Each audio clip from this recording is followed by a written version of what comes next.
stories, the creation stories, all those accounts are similar to the ancient writings from Sumer. Yeah. And the Oh, thing and then is they that talk about Yahweh, Elohim. Yeah. Yahweh is actually sort of a more modern name. When you look in the Bible at the beginning, it's Elohim. You don't get Yahweh until Exodus. No, not true. Yahweh's in Genesis. It's not Elohim, it's Yahweh. Yeah. Where? I'm gonna pull it up right now.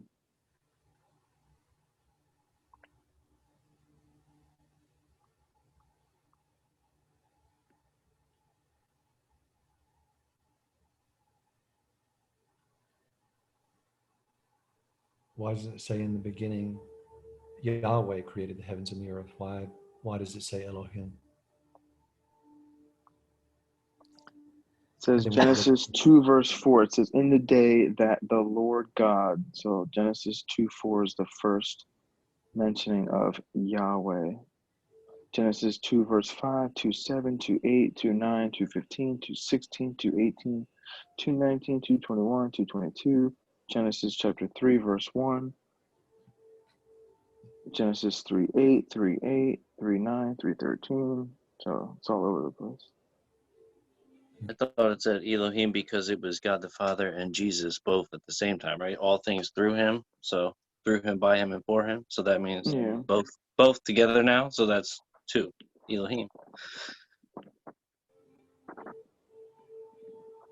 Yeah, I mean, I looked at all that kind of Samaritan stuff as well too when I was in the Hebrew roots, but it just seems to like they're just trying so hard to debunk the Bible, you know. And then when you look at this documentary with from the patterns of the evidence, I mean, they make a pretty compelling argument that because the liberals will say that even the text of Genesis and Exodus, all this stuff was written in around 900 BC, 800 BC, around that time period. And obviously, the accounts of the Exodus happened in around 1400 BC. So, you know, this was just made up stories that they got hundreds of years later. It's not like an actual true story, but there's just so much compelling evidence that the Exodus story is literally true. I mean, the patterns of the evidence, just that for the first documentary is like a grand slam home run hitter. Um, and then you just go through it, and then the next well, there is controversy was, there is a pattern that Jews tend to take things from other nations and incorporate it into their own religion. I mean, that's a very yeah, but common but pattern. not that's the bad You're people saying, though. oh, well, that's these are exceptions that we're saying. Yeah, They no, got to those are the find bad people.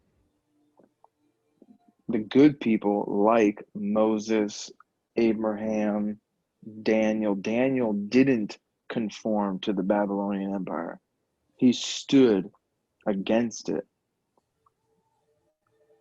So we do see accounts, of course, if you look at all the prophets, you know, the prophets were going against the false prophets of Israel, saying that, you know, I'm just reading now Ezekiel again, and all over the place is, you know, God telling Ezekiel, hey, prophesy against these false prophets that say this, but I did not tell them to speak that word.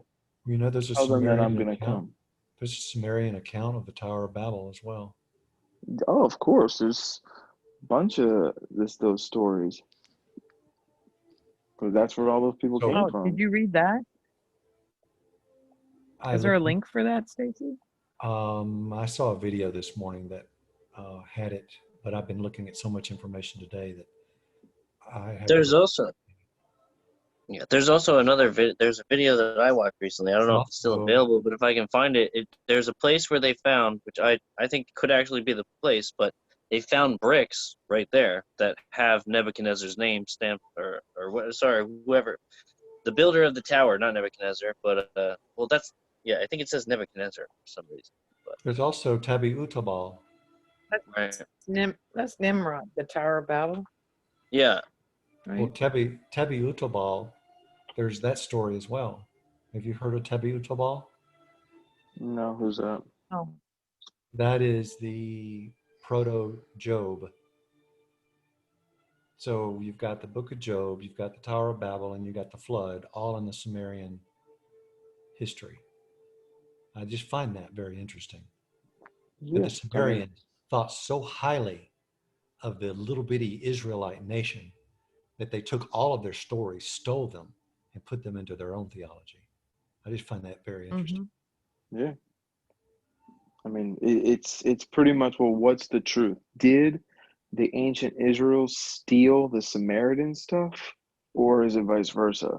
Right. And if we go that route and say, actually, yeah, the Israelites stole it, then we should stop believing in God, like the God of the Bible, because it's all a lie.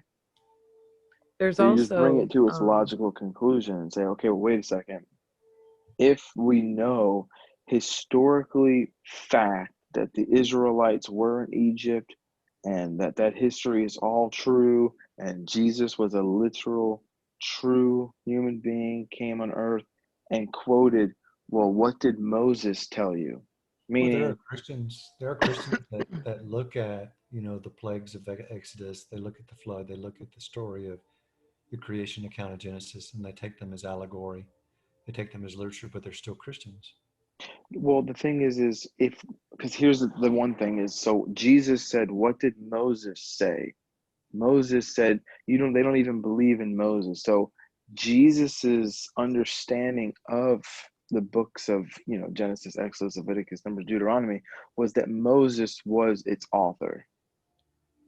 So the same scholars that would probably say that, yeah, these things are all allegories, they're not real, the Exodus never happened, this is just, this is what Jewish people say, that it's just a story, because remember, the liberal understanding of the Torah was that it was written in 900 BC. This is 500 years after Moses, 450 years after Moses. So obviously in their paradigm, Moses didn't write the story, and these stories had 450 years to evolve into what it was, into what it became in the Bible, where the plagues and the God of Israel just triumphing over Egypt, and all this, symbolic, and but which in their mind, like you said, didn't really physically happen. But again, it's just a story that they tell. But again, it seems the actual people in the Bible disagree on that. I mean, Jesus literally says, what did Moses say? Like, quote, like saying Moses said this. I mean, if They're he that's also, says like an, he says you they're, he says Moses said this, but I say yeah, this, but or you have heard it said he's still this, but I acknowledging that say Moses that. said that. So again, Yeah, like either the Exodus story was 400 years after, or it's written in the, like, literally first person experience. Like, we went through this, not our great right. great great great great great great great great great grandfathers went through it, and I'm just well, writing down what they told us. they believe that the Sphinx could be possibly 36,000 years old. So the Hmm. Yeah, Bible account doesn't account for but the we total know history of man. but we know that those things were built after the flood. How do you know it was built after the flood? I mean, you've watched the same video I watched. Were the pyramids built before the flood? The Great Pyramid of Giza, that's the argument. They say that it's built here, but you look at what, the text says in the Bible through the Greek That's right. Septuagint. You've got early man that just got off a boat, had a bunch of babies, and they were technologically advanced to put the Great Pyramid of Giza directly on a longitudinal line and make it the meridian. All of that mathematics, all of those stars in perfect alignment. Yeah, yeah, Yeah, for just people yeah. that just Uh, dumb people that got look, off a boat. Right. no, look at So today in the though. but Look, yeah, I I was just just gonna got off say, the in the boat. last 100 I just years, look at the I just got off the technological boat. advancement. look at your average humans. We just all just got off the boat, and yet look at the technology. Look at nuclear weapons. Look at Starlink up in the sky. Look at the space station. You know, is Oh this yeah, we have technology all that that any of stuff, us?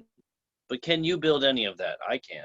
I don't know I anybody that can't. That's can. why I say We I need just a got off team the of boat. people who know what they're doing. The Like, Yeah, but elite. there were thousands of years went by before, that Well, I'm happened. saying they had an I elite know, class. but They Stacy, had an you elite just class and they had a slave class back then, So just these like we have slaves must today. have been super strong to pick up these stones and to align it's No, them. already And they it's had some kind already of diamond edge proven that humans cutting, can do that.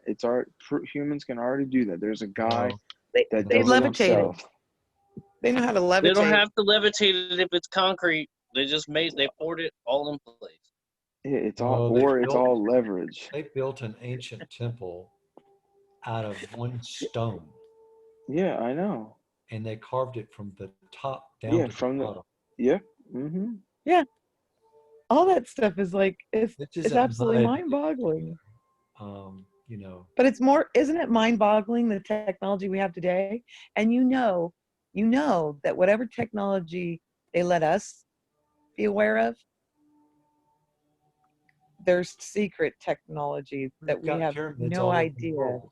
We've got exists. pyramids all over the world, and the same Yep. type of stone formation and these huge rocks that people have tried to rebuild or something, and they're like, it's just too difficult for us to be able to do today. And so primitive man was Well, supposed to have done it. some And of then you've these got the story stones of literally look like Atlantis. they're molded together too. I mean, these strange There's all puzzle these piece looking stones. similarities between star people and serpents. And the fact is that, the Aztecs and the Mexicans believed that their homeland was Atlan. And you've got Atlantis. And just the calendars from the Aztecs, and it's just kind of interesting that we don't really know what we know, really. Well, I mean, if you think about it like that, then yeah. But your argument before was that okay, so they had thousands of years of human civilization in order to build the Sphinx. Was that what you were trying to make the point at? That you had a No, long I period of was time just because saying that the Sphinx, it's believed that the Sphinx is about 36,000 years old. mhm. And according to the history of the Bible, it only goes back to 5,780 years old, 80 years or something like that. Yeah, which would actually be a lot younger. The Sphinx would be younger than that. Right. Yeah. So the thing is, what's interesting is because when I said, okay, well, what That's about the that's Tower of only one of the Babel? sphinxes And too. There's other and sphinxes. There's other sphinxes. yeah, well, I mean, the main one obviously is the one in Egypt, and then that with the Pyramid of Giza. So what's interesting is in Nathan's video, he talks about, he goes into detail and all that stuff, which I think he does a great job. Again, you don't need a lot of time to have things like this built. I mean, people build things today pretty quickly. Technology I know advances pretty if it were quickly. just a bunch of bricks, I'd have no problem. But when you actually look at, I don't have the capability of flying to Egypt and looking for myself, but I can see close-ups, videos of the pyramids and see how large those stones are. Oh, of And course. Yeah. what he Yeah. does is he just says, well, levers and pulleys, because that's what mainstream academia says, and so that's what it is. There's several cases where mainstream academia is clearly wrong So then I guess and what chooses so you're not to saying, investigate. are you saying, because you said Anunnaki before, so are you backtracking and thinking that there's like, I don't want to say Nephilim, but Anunnaki, Nephilim, if you want to, whatever name you want to call it, are you thinking that they were the ones that had to do with it? I have decided today just to put all belief in suspense mode and Oh, entertain Stacy's on a fence. entertainment I and love it. I love it, Stacy. Yo, how is it? Everybody's going onto the fence. Oh dear. I'm on Everybody's the going. fence. I'm so confused right now. Thank you. Thank so you. Well, I mean, the but sons of on the God coming fence, down. Now, the but thing is, the Epic of Gilgamesh talks about the same thing about the sons of God coming down. mhm. And but what it says is that when the flood happened, they shot back up to the sky. So they cleared out, but the men and the ones that were left there, they were all slain in the water. And Well, you're sure quiet. What's going on? You didn't even eat it. who's who's quiet? Getting cold out. So Stacy, so I guess because once you start pondering these ideas, that they're going to contradict main foundational scriptures in the Bible. So you just want to be very careful. I know we do want to be You very know, careful, but we've already went down that road with full preterism. well, again, it's not So disagreeing with main foundational scriptures. It's just different interpretations upon what even they believe is a future event. That doesn't just, it's not refuting, okay, the life of Jesus I will Christ say this. I or will something. say, looking at this type view, and basically, it's Albert's fault for posting that video that I've seen now Yes. 4 or 5 times, Nice. 4 or 5 times now, because there's so much information in it that you can't just read. You Yes. just can't look at it once. You have to go multiple Exactly. times. Yep. Mm-hmm. But it's just got me thinking, okay, and sort of challenging the idea. And so when you do that, yes, you do have to look at the scriptures with a very liberal, critical viewpoint. You can't look at them very conservatively and take them word for word, like the inspiration of the Holy Spirit was directly over their shoulder, directing word for word, like the hyper conservatives would be. But you do have to look at it as, well, this was their understanding. This was the stories that they had got. So yes, you do have to look at the scriptures with more of a liberal, critical viewpoint, textual criticism type thing, liberal, than you Yeah. do, which would be the more comfortable position of looking at it in a conservative approach. Yes, that is correct. Yeah. But again, like it's what's interesting is, so again, there can't be two truths. So when you look at the liberal interpretation of, like, for example, a foundational thing in the Bible would be the Exodus. So, you want to look at ancient Egyptian, literature and things like that. I would definitely recommend watching the two documentaries, which would be the Patterns of the Evidence. Well, I mean, There's I actually a hate to third one. sound I hate to sound like an atheist, Hmm. but I'll use one of their arguments is, we've got in Genesis, we've got a talking snake. Now, I have never known a snake to talk. They can hiss and they can strike, but I have never known a snake to talk. Certainly, one hasn't talked to me or talked to anyone that I know of.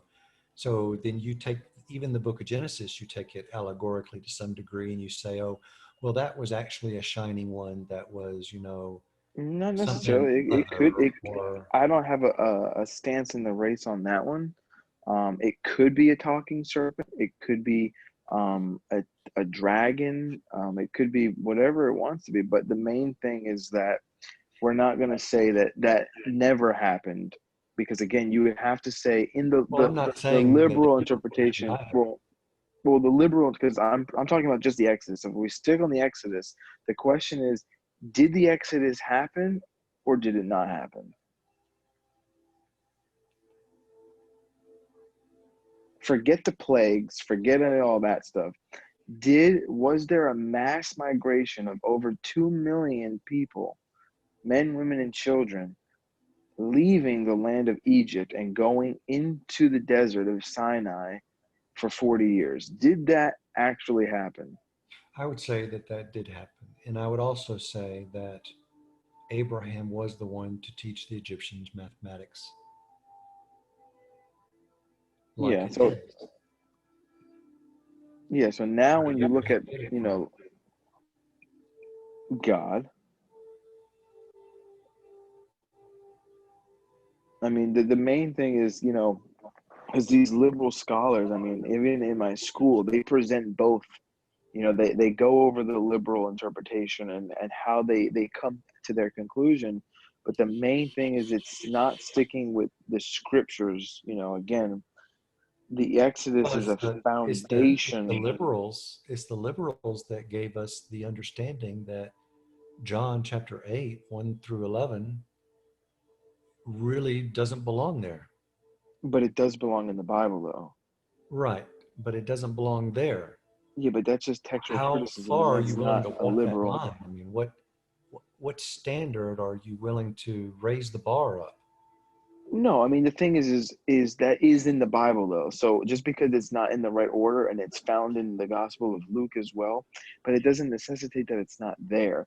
Liberal scholars are going to say that foundational scriptures are not actually relevant, that I there it's understand, but the you know implications of it not really belonging into John 8 would mean that the scribe that was writing the book of John put it in there, making an error. Oh, of course. Nobody says that the Bible, that the actual text is infallible. They say that you have to take the Well, majority. I don't think nobody here on this panel is a King James onlyist. I mean, we do textual criticisms. We look at the Greek Septuagint. We look at the majority text as Textus Receptus. We dig into the criticism because there's arguments to be made there. We're that's, going to be objective with our manuscripts, not I've like just the taken one step Muslims. further. All I've done is just take one step further. I'm not saying that I totally agree with anything. I've just decided to put my beliefs in suspense for a day to look at or re-examine some of the arguments that I now have new ideas or concepts that were brought forth that I had not heard before, and sort of putting that into my worldview paradigm and my understanding of the scriptures and sort of looking at it. So today, yes, I am on the fence. Gotcha. Well, I hope you don't stay on that fence. That's for sure. Rob's gonna have to change his status. Oh, yeah, and that too, about the flat Earth thing. I don't necessarily know whether the Earth really is flat just because the Bible sort of Exactly. makes it appear that way. It could Right. definitely be a globe. There could be definitely a universe out there. Apparently, Sure.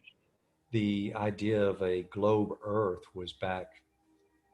Domitian. It was interesting that the Tower of Giza, the Great Pyramid of Giza, is measured in nautical miles. You can't measure nautical miles with a flat Earth. You have to, in order to have the concept of nautical miles, it has to be a spherical Earth.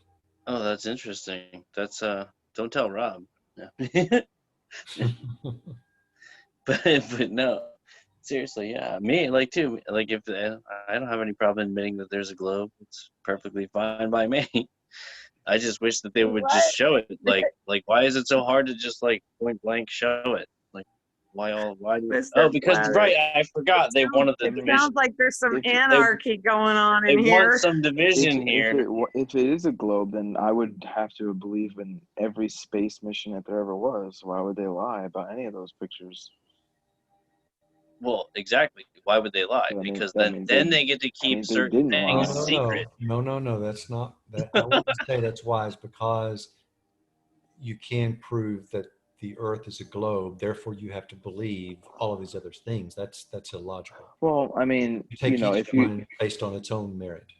yeah, no, but again, like if it was a globe, then them going to outer space is not an impossibility. Flat earthers believe that you can't get high enough, so they have to fake these images. But if we have the technology to get out of Earth's orbit and actually go higher, why in the 60s, why is that fake? If the moon's really not It's fake 283,000 because they miles don't want to share away, the technology of how they actually got there. That's why. But go ahead, Sandy.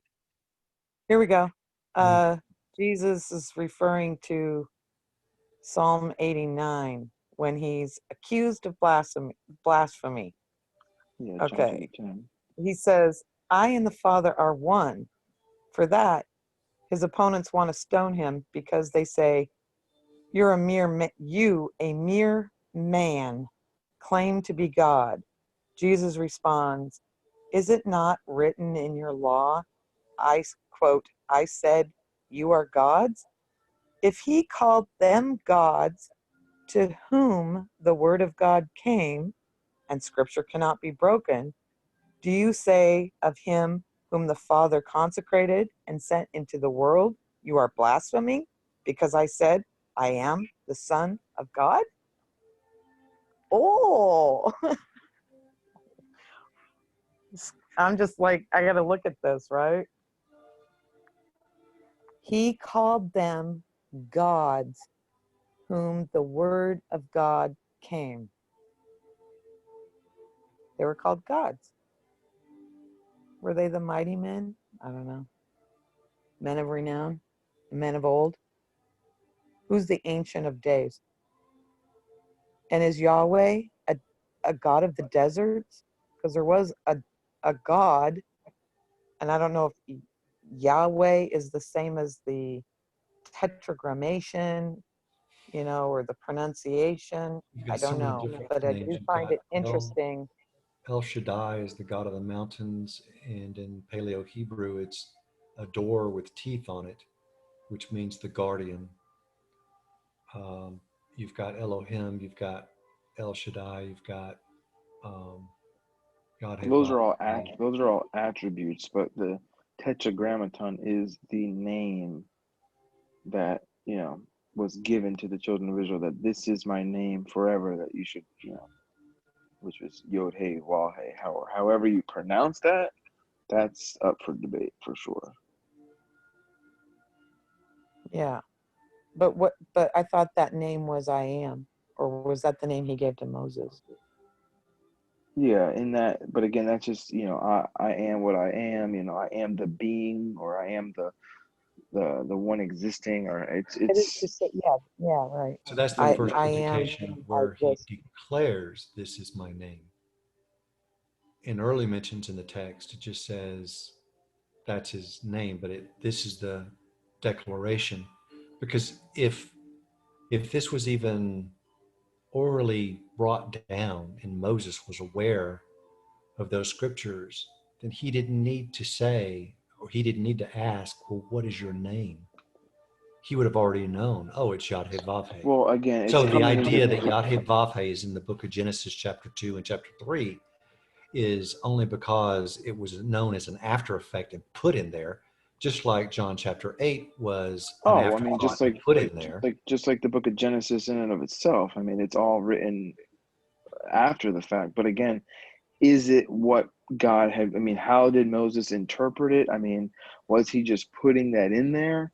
But again, the tetragrammaton is in there. So when you listen to those videos of the Samaritans and all that stuff, they'll tell you that he was known first as Elohim, and then later the Hebrews changed the name of God to Yahweh, or however they pronounce it, is actually a false statement.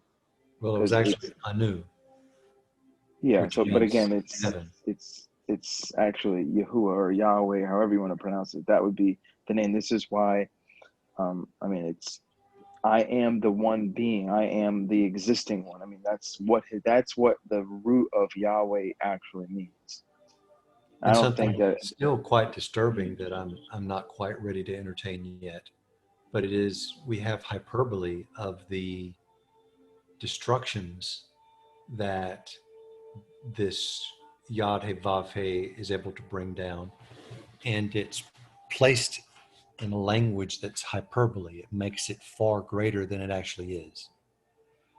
So if the actions of Yad He Vav He is placed in hyperbole, then why not also is it possible that the attributes of Yad He Vav He is also placed in hyperbole? All-knowing, omniscient, omnipotent. That's a very, very disturbing thought. But nevertheless, it is a thought.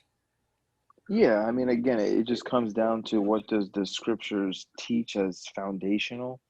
And how does he know? How is he able to create?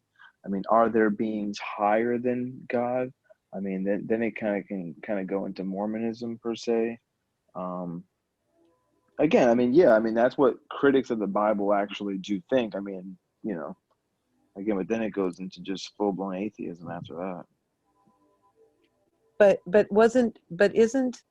Didn't the divine the whole divine council thing where God sets up as many rulers as there are, what is it, tribes of Israel Nations, or something? 70. That's in the book of Deuteronomy. That's what Lori likes to bring up. And yet you And go and you Yahweh study is all of these assigned, ancient cultures, and they do have some type of god, sun god over yeah, them. Zeus, whatever. Yeah, the sun, the god, the Yeah, god, the sun they god. They got the worship the moon god. creation. They Yeah, they got the worship god the of Saturn. creation. hmm Yeah, they worship the But creation, the stars, what the is heavens. but what is Jesus talking about? What I just read when he says, that he called that he called them gods to whom the word of God came. Did he not? So who is he referring to there? The Which I Pharisees. believe, no. See, I don't know. I got to study it more because that's Yeah, kind of what I was John chapter taught to 10. believe. Yeah, that's the context. But if he's referring to, if this is the divine council and he's assigning, and isn't this Yahweh assigned to Israel? Isn't that the God of Israel? I mean, we No, know that this God is the God God of the was only Jews the and the God of Israel. Gentiles. No, God is Well, Romans chapter That's what the 3. word says. Well, Well, he no, talks not about Roman, that initially. Israel is Romans his chapter 3. inheritance. Israel is his Romans, inheritance. He was given Israel as an inheritance. yeah, Romans chapter 3 Right. mentions that God's the God of both Jews and Gentiles. No, I'm saying at this time, not going Yeah. forward after Christ. Well, see, that's the thing. You're And quoting Psalms 82, which, again, you need to look at, Jesus was here, and Jesus quoted Psalms 82. yeah, but the So what's context the of problem John with that? chapter 10. So when you look at John chapter 10, it's Jesus just got done telling the Pharisees that he's the door, he's the only way, that, That's right. But you're he is the changing the one. topic. The And no, topic I'm trying is to give the what's context. going on. Yeah, so Who John But chapter are 10. those? you got to Yeah, consider audience relevance too. Who is he yeah. talking to? So Because John Troy's chapter here, 10. right? Troy would say Israel only, right? So, I mean, the fact that Jesus says, I am the door, but who is he talking to? He's talking to Jews. Yeah, of course. Salvation comes to the Jew first, then to the Gentile, Romans chapter 1:16. So when we look at that, we need to look at, so in John chapter 10, Jesus is laying all this stuff down. And when you get to what you read in John chapter 10, right before that, the Jews pick up stones to stone Jesus. Why? What did Jesus do to make them want to stone him? Well, he tells them why. You, Why? being a mere man, hmm claim yourself to be God. Yeah, They so explained him why. they You, being a understood. mere man, claim Exactly, yourself to be because right God. before that it says, "My Father who has given them Blasphemy. to me is greater than all, and no one's able to snatch them out of my Father's hand." And it says, "I and the Father are one." So right when they heard that, again, he's saying that me and the Father are echad, we are one. But they're like, wait a second, we know that God alone, he's the only one. How are you going to make yourself equal to the Father? And then that's when the Jews pick up stones to stone him. And then again, verse 32, Jesus answered them, I have shown you many good works from the Father. For which of them are you going to stone me? The Jews answered him, it is not for a good work that we are going to stone you, but for blasphemy, because you, being man, make yourself God. And then he quotes the Old Testament. Again, what's interesting is you have the Jews, which they should be the guides to the scriptures. They should be the teachers. Do you believe However, when Jesus quoted the Old Testament that he was quoting the Septuagint? he could have been. The reason that we go to the Septuagint is because it's closer to the older Hebrew. So, whatever. It could be more closer to the I mean, there's a Septuagint. lot of questions, right? So That Yeah, was for the sure. scriptures that they knew, right? That was the scriptures that the Christians used, was the Hmm. Septuagint. So when Jesus was talking to the Pharisees and quoting the Old Testament, was he using the Greek scriptures? And if he was or was not, was he speaking to them in Greek? Because Sandy was No, asking a question probably the other not. night Yeah, that, probably not. he could be speaking in Hebrew to them, but uh, basically the only words that we have, because the scriptures are all the Gospels of these are the things that Jesus said, they're all written down in Greek. Of course, So yeah. the only thing that we have specifically that was Hebrew that he mentioned was Abba. That's it. So we really don't know if he was speaking Aramaic, Greek, Well, I mean, Hebrew. historically, that's what the natives would speak. But again, when you have going out of Jerusalem, I mean, even in Jerusalem, they spoke Greek. It's like speaking English.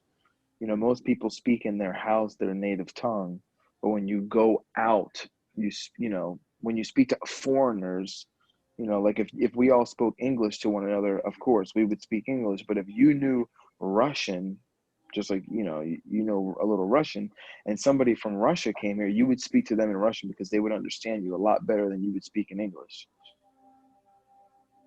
So again, that's So the historically, most likely. Hellenized I mean, Pharisees, the Hellenized Pharisees, were they being well, over lectured to here, in Hebrew? it's historically shown that they spoke Hebrew in the temple. They spoke, Aramaic or Hebrew Aramaic, same thing. I mean, that's why on the cross of Jesus they wrote in those three languages, because those were the primary languages that were being spoken in that area, which was Aramaic, Greek, and Latin.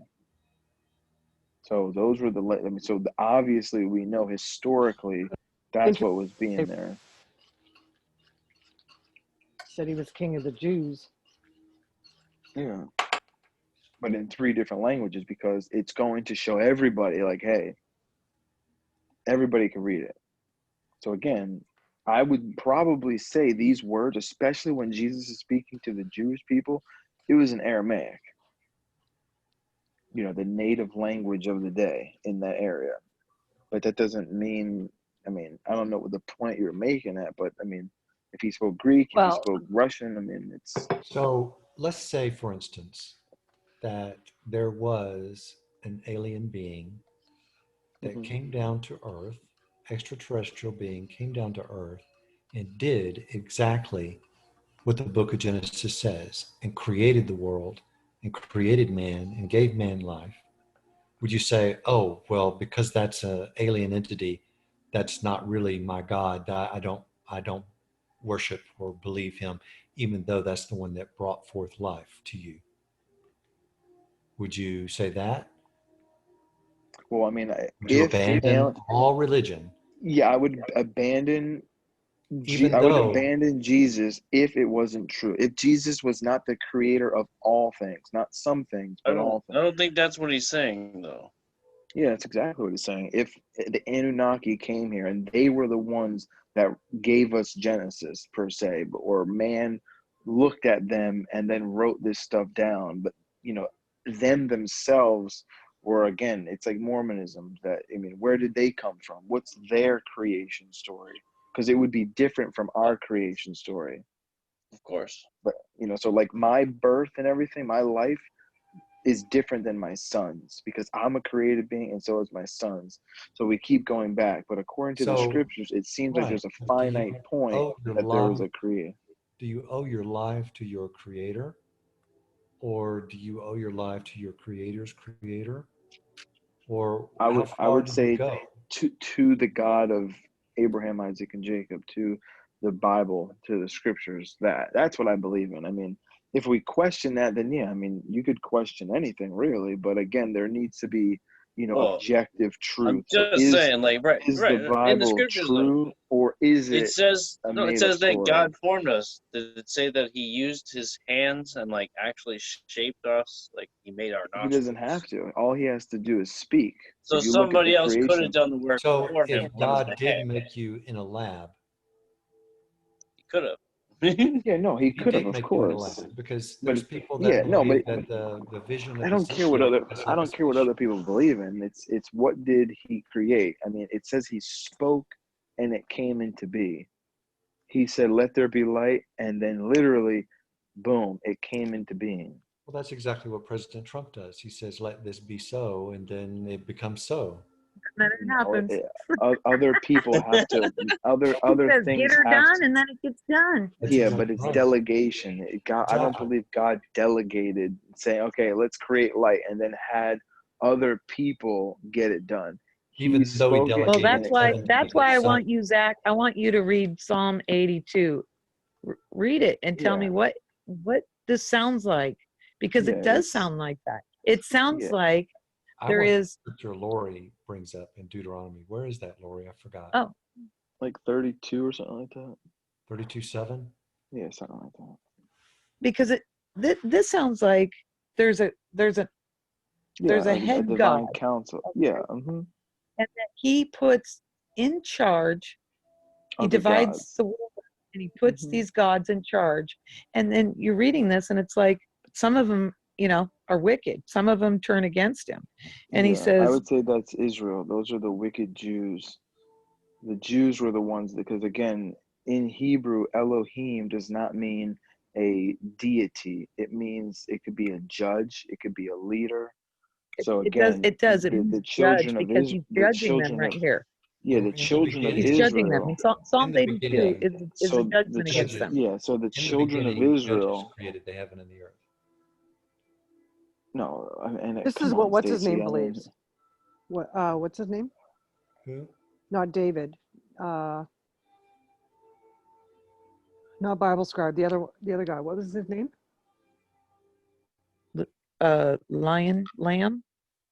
Lamb Lion, Lamb, and guy. His David. name is No, David too. no, The one recently, the dispensationalist guy. Is that the one you're asking? Alan? no. Are you thinking of Alan? Hasn't been here. Oh, maybe Alan. Yeah. Alan. Okay. Yeah, because Mhm. yeah, Yeah, Alan. in a way, he does kind of believe this, Oh kind yeah, of, for sure he does. sort of, and so does Ken, in a way. You know what? Yeah, there's Ken, It's the only. Kenemy, Uh huh. Nobody's ever been able to Troy. tell me what those scriptures actually mean that satisfy me. You know what I mean? Yeah. But if it's sort of an intergalactic battle going on, then it does kind of make perfect sense. I'm just saying. Well, if God is It's all very, very interesting stuff. I Hmm. mean, look Really at the all it is. structure of I how mean, everything it's happened. just a little far We out in my book, that's for sure. No, it's not far Far out at out, all. but that's because you forgot about It's gravity how he Yeah, and set but it that you up. but escaped. but Sandy, I don't. It's going over your head what they're saying. It is. Yeah, you don't know what they're saying. Yeah, I think If she you does. knew it, I don't think so. Okay, okay, Sandy, tell me what Stacy's been saying this night so far.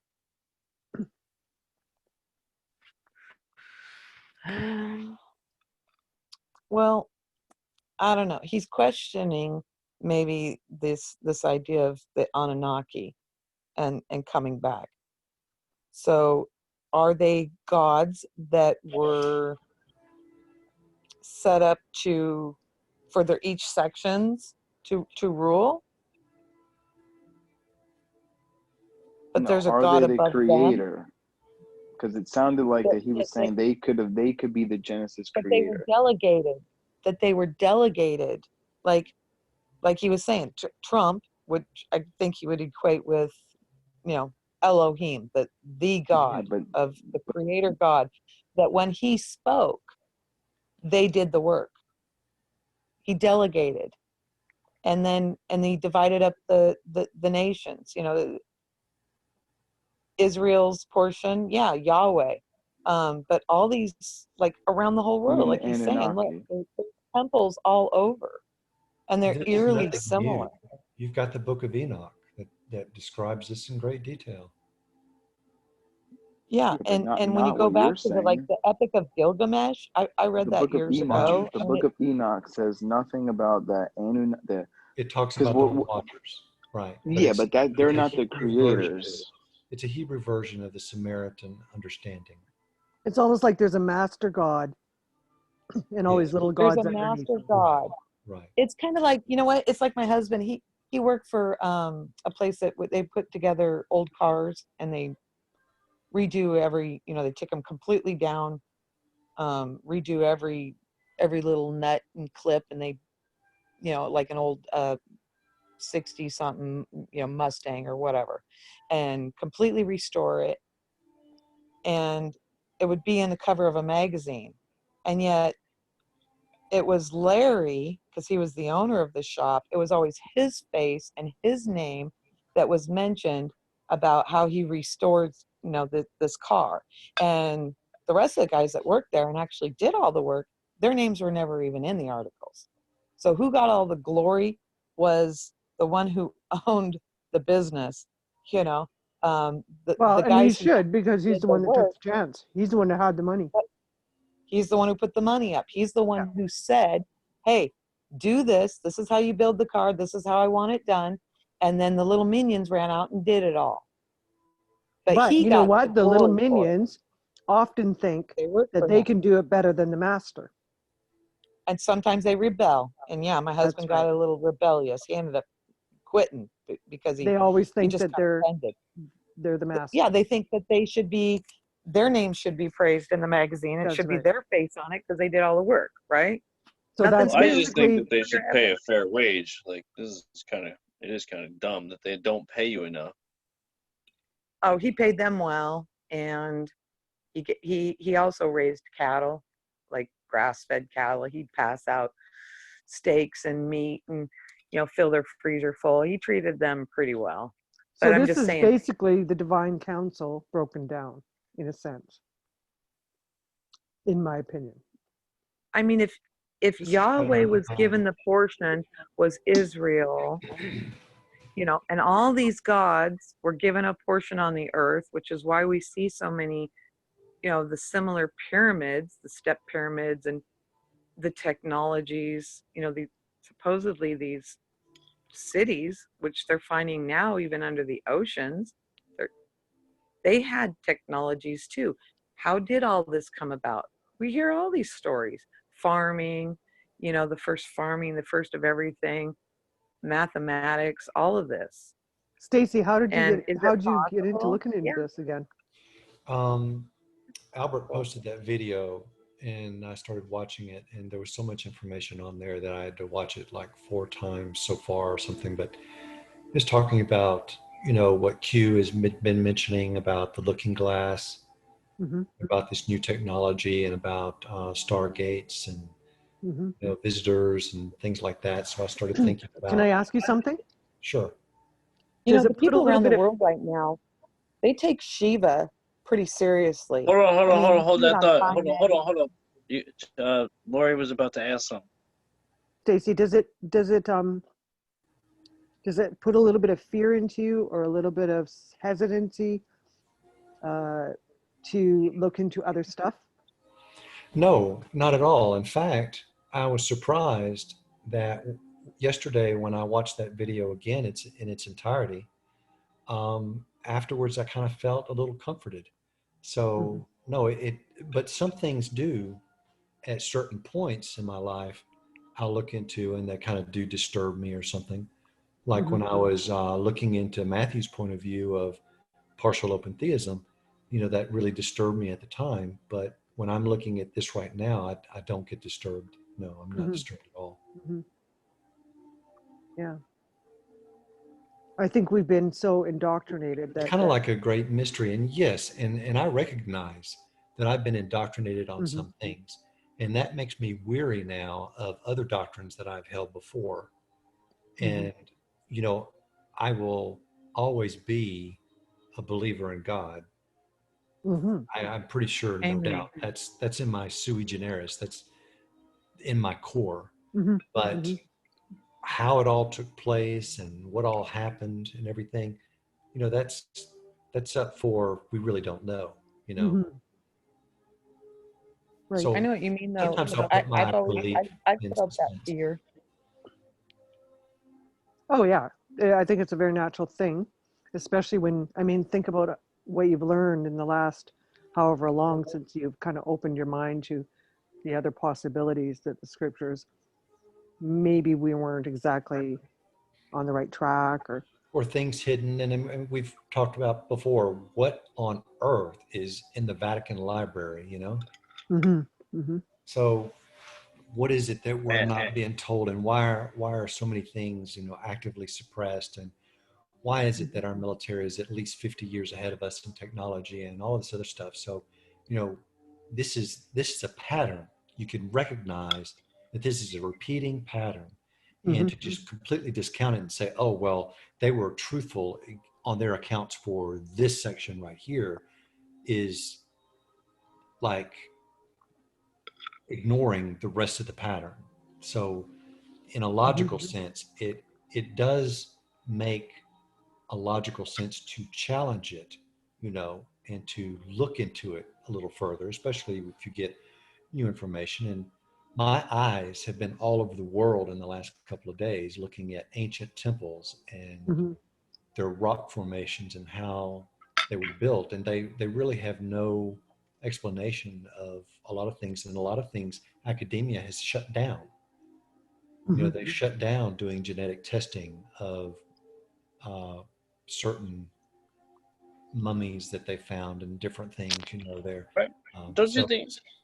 Don't you it's, think that's kind of funny though, right? Like we can like test people on mass scale for coronavirus and all sorts of other crazy wicked stuff. We can apparently send people to the moon, but we can't figure out how these people put these big blocks of stones here.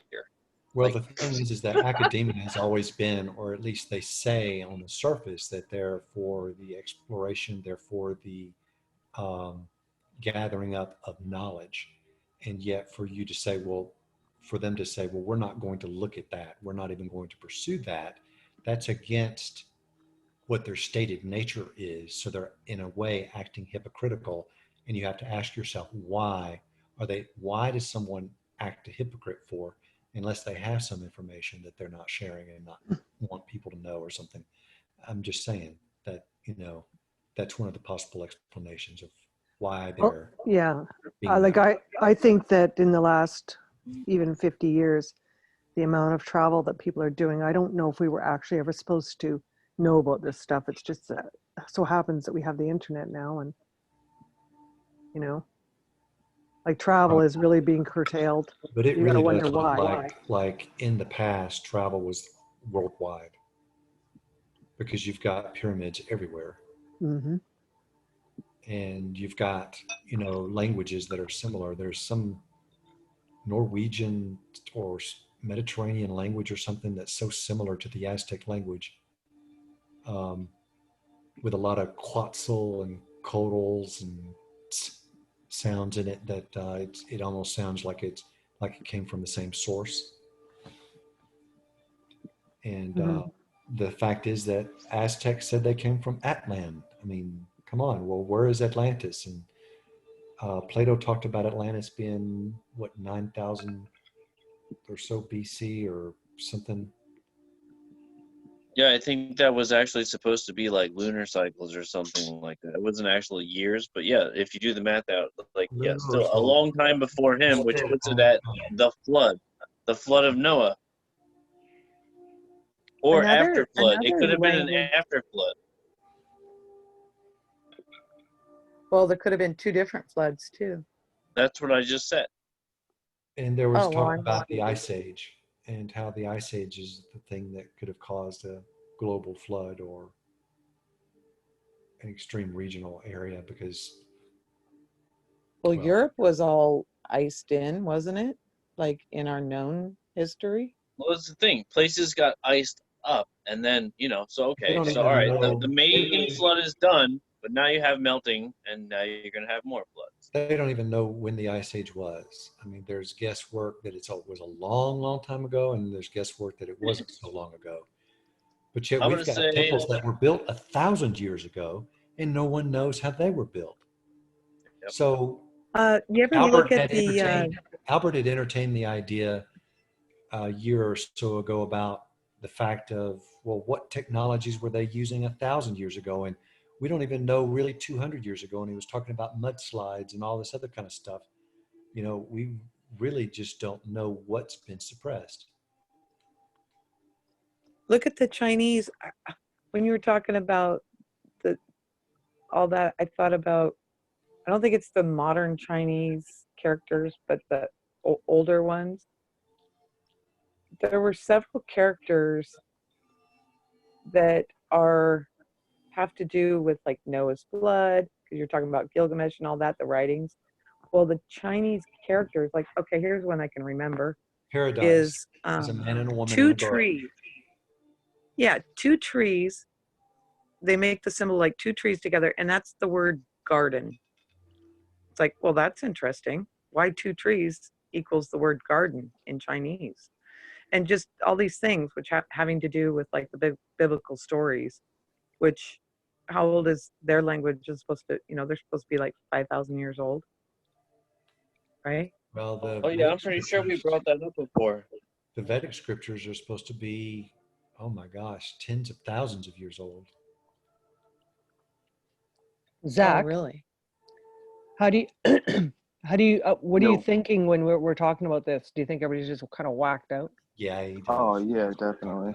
I mean, Yeah. what I see is, like, yeah, like these stories, in my perspective, because I take the more conservative route for sure. I look at those stories as more counterfeit or copying the biblical narrative. So again, like when I look at the Bible, I see a consistent stream that, like what Jesus was referring to the Old Testament was, that's their history. It's not really that history, but it's kind of like a mist, because when I see like Adam and Eve's story, I see like that's not just Israel's story, that's the But world's some story.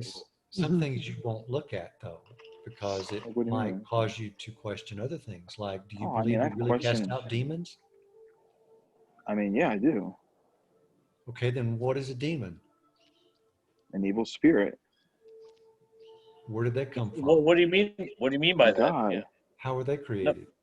So God. God created evil. I never believed like what you guys believed in at one No, point. no, There were keep no answering his demons line or of no questioning. fallen At one angels. time, you did believe that the No, I Nephilim believe. were true sons or angels that came Yes, down, yes. and Yep. they had sexy But time, and they that created doesn't. babies, and those babies I lived did until their believe that. flesh died, and they I were did demons. So believe now that. you believe Yeah. something else is a demon.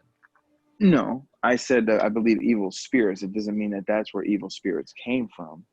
Right. So, but where do these evil spirits that you speak of come from? Who created them? God. Okay. So, again, where Stacey said, Mhm.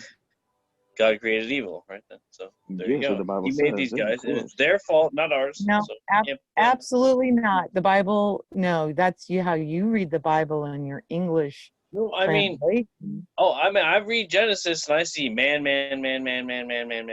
Doesn't say anything about any angels misbehaving. It says sons of God, and that's the whole thing that throws the whole thing out of. Listen what it says. The Bible says he put two trees in the garden.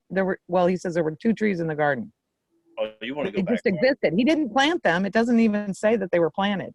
He planted all these, it says I planted all these trees and herbs, and there were also these other two trees, the tree of life and the tree of the knowledge of good and evil. They were just like there. They were just there. Because here's why the one has to exist. If you say, let there be light, well, you don't have light. Darkness has to be there too. In order for there to be love, something else has to be there too. It's not that God So created it. It's kind of like it's by default. Are you In order proposing? for there to be up, there has to be a down. Are you So it's proposing kind of that? like by default, he created it. It's like our free will. Are you proposing We that have free will. one tree can't survive without the other? That they have to be both together? I think so. Yeah. In order for there to be a tree of life, There has to be well, light. how do you have life? Right? How do you have a choice without being given the choice? I mean, we wouldn't exist. The only way God could create human beings would be to create all of us as like Jesus, God literally, all perfect, all knowing, all omniscient, but he didn't. He chose to Oh. create There beings were and there he were put them three. in charge. and some of them rebelled against him, and they're going to be judged. I mean, There were people Jews too. that Who rebelled? believed in reincarnation. I mean, look at In Herod. Psalms 82. Oh, Herod. Herod I believed know, in but Stacy, reincarnation. But the but thing is, Stacy, look, Herod Let him believed finish his point. Herod. Herod believed in the scriptures because remember, he called forth the scribes to ask when was this king coming. So he believed in the Hebrew scriptures, but he also believed in reincarnation. yeah, I think that it's more of a what you're looking at is more of like a mixture of the both. But I see it as a blatant contradiction. Like if you're gonna have ancient civilizations that predate all biblical narratives, like well beyond that, they talk about, you want to go even further to ancient, worlds and galaxies that go beyond that, then the Bible has to be false. Not necessarily. Not necessarily. It It could just be is Why Israel do the you only. why account do you say of that? man. Why do you say that? No, because again, if the Bible says, okay, if humans were created this long ago, everybody came from this, but in reality, that's not true. When We humans were actually came created. from the planet Nibiru. Then it was just, the Bible is just a story that was made up by man. It's not true. No, We the actually earth came was Whoa, from the already whoa, planet there. whoa, Nibiru. whoa. We didn't say any of that. I can't. That's what I'm saying. Yeah. I'm bringing it to its. I'm not saying you guys are saying it, but when You this can't is bring what it the to its people. fruition if you don't even No, quite grasp. this. You're I mean, believing dude, that it has to be all or nothing. what I'm That there's saying going is to be I shades of see gray. I see because again, dude, when I was in high school, this is what we used to talk about when we were smoking weed. Planet Nibiru Oh, thanks for 2012. the This admission. is what we used to talk about. Anunnaki's coming. I know all I about this. know, I know, So, I know all about and, Anunnakis. and, I will and give so you the Oh, book. forget it. so Zach's stoned so right now. Don't even what listen. what I'm trying to make the point is that it seems like they're complete opposites. It's just like, for example, Muslims Seems. and Christians. There's a lot of things that bleed in the middle, but the ultimate foundation are contradictions. You can't have the Of course, you're Jesus of gonna the have it. Quran. No, listen to what I'm saying. You can't have the Jesus of the Quran and the Jesus of the Bible be true. They are complete contradictions. This fails the law of non-contradiction. You can't have a married bachelor. So You you can't only have have a circle square. you really only have They three say Jesus was a choices. prophet, but they You don't only have recognize him as. you only have three choices, and you're Mhm. forgetting the other choice. Which is which one? Okay, so the three logical choices, since it's obvious that you just clearly stated you cannot believe both. Of course. So you have to believe in the Christian account, or you have to believe in the Muslim account, or you have to believe in neither. That is your only Yeah, three yeah, logical of course. choices. Yeah. And that's why most But you're people basically think that saying no, it's religions just are one or the other. well, because that's You the know thing. that The there's people a that lot. reject There's what a were you gonna lot say? missing out of the word. A lot. I That don't think it's going to be anything in the scope of what you guys are talking about. I mean, I believe like you want to talk about textual criticism, there is more text, more evidence of the New Testament manuscripts than any other manuscript in ancient history combined. So everything you're looking at, there's more Greek New Testament manuscripts than all those things. when was Israel established with Abraham? Right after Abraham. Like 1900 BC, Uh-huh. because he's So 400 you. years before the What if, So it's Exodus. what really if it it's was really not fair to call them 1947? even the Hebrew scriptures. What if it was 1947 BC? Yeah, well, that's what Okay, they say, but around something like that. But how can Zach. they call them Hebrew scriptures? Because Abraham was It's called a just because Hebrew. that they kept account, right? Yeah, they were the ones that were entrusted with the oracles of God, Romans chapter 3. Right. Zach, I want to But ask you what a about question. all that time before? Yeah, but that's the thing. What about all that time before? Hmm. Yeah, what about all that time before? So That's if Was the what I'm Adam saying. Sphinx was is Adam a proven, Hebrew? if the Was Adam Sphinx, Hebrew? What'd you say, Stacy? if the Sphinx is proven to be like 36,000 years old, you would Mm-hmm. either have to accept it Or you would have to say, what would you say that, well, there must have been like another creation account and this was the I creation wouldn't. account I Genesis wouldn't 1 or what? What would you do? because what my understanding at the moment is when it comes to those pyramids that they're after the flood. All these things are after the flood. So when Yeah, I I look would at have that, that to means agree. they can't be older than for how long was the flood? 4,000 years ago. Okay, so you're not even going to pretend to answer. It's a hypothetical question. Stacy's saying, what if Yeah, you it's found out and it was it's what I proven said. that they are? I would reject the claim that that's what they found. I You wouldn't would accept reject it. it. Okay. Okay, Yeah, you just reject it. So then yeah, you of sound like these course. people who Wow. say, Cognitive you dissonance. sound like Joe Biden, and you'd be like Joe Biden. You'd be like, I If you don't mean, like me, vote for the Oh, other I it's would Joe okay. say, Biden. It's I would okay to say, say okay, I would so be it had, cognitively dissonant in that instance. If you're being yeah, truthful to yourself, I would, I'm fine with it. so my preconceived notion doesn't allow me to accept that because I believe, the timeline in the Greek Septuagint. I believe that all these things were built after the flood. I wouldn't accept anything beyond before the flood still being here from an ancient civilization. I believe okay, I want to all that ask stuff you, was did, wiped out. I think it's here. It's did you just see? wrecked, annihilated. Did you see? Yeah. Rob posted the most brilliant question. It was just simple. He said, Mhm. "What day was the heavens and the earth? On what day did God create the heavens and the earth?" Yeah, he's referring to Genesis 1:1. I believe Genesis 1:1 is kind of like the recap of the creation story. It's kind of like he says it first and then goes into detail on how it was created. Well, what day? We have these 6 days of 7 days. creation. I've taken it It's that way too. So basically, that me and Zach both would agree we don't believe in the premise of the question because heavens and earth were not created in one day. It Yeah, it did was a not 7 day say, period in the beginning, on that on the day, God first created the day. heavens and the earth. It just says, in the beginning, God created the heavens and the earth. And then it goes into detail how the heavens and the earth were created. So for you to ask the question of what day were the heavens and the earth created, we would believe that's a faulty question. Yeah, Okay. I believe it's kind of just like it's just telling you, like what Stacy was saying. It's just telling you what's about to come. Like God created it, and then he goes into detail on how it was created. It's kind of like the statement, and then boom, it happens. It goes into detail. But again, I mean, that's just how I see Genesis 1:1.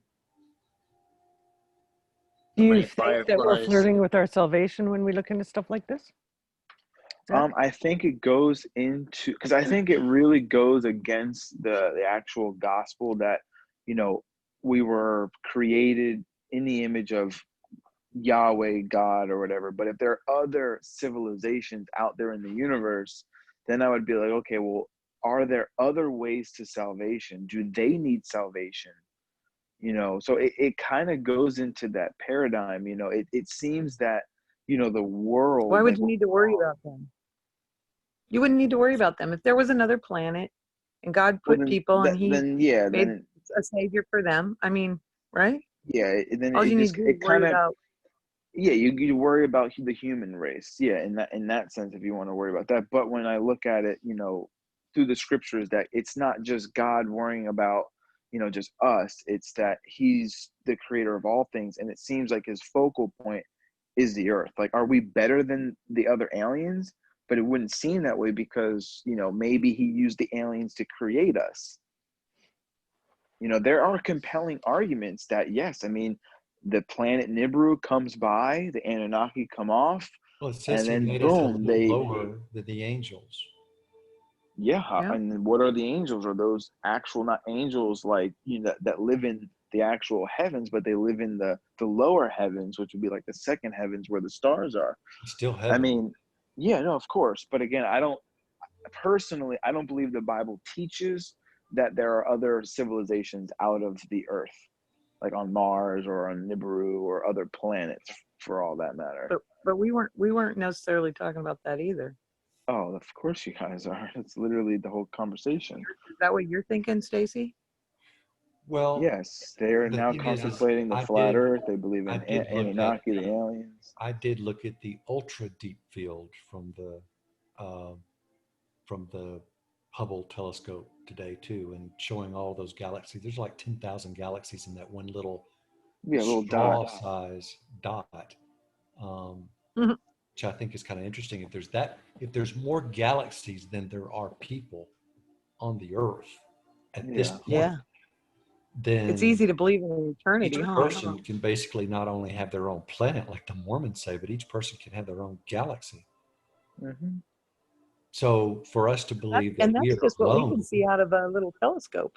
but if you do believe in that cosmological model, then you believe, how can you possibly believe that we are alone?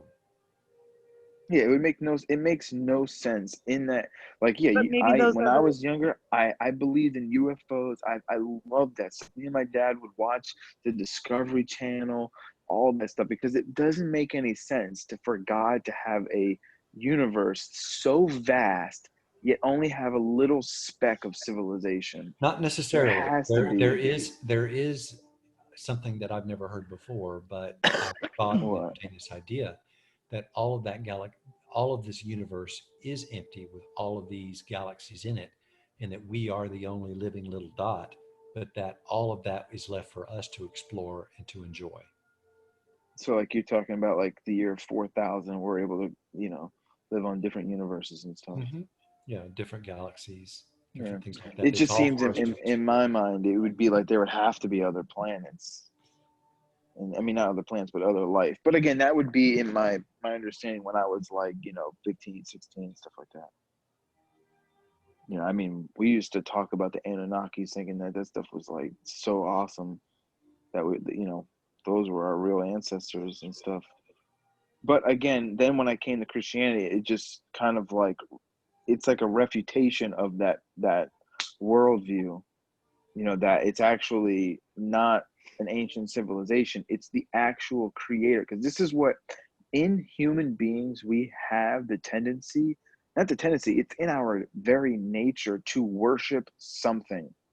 Every civil, like what you guys mentioned earlier, every ancient civilization and today, they worship the sun, the moon, the ocean.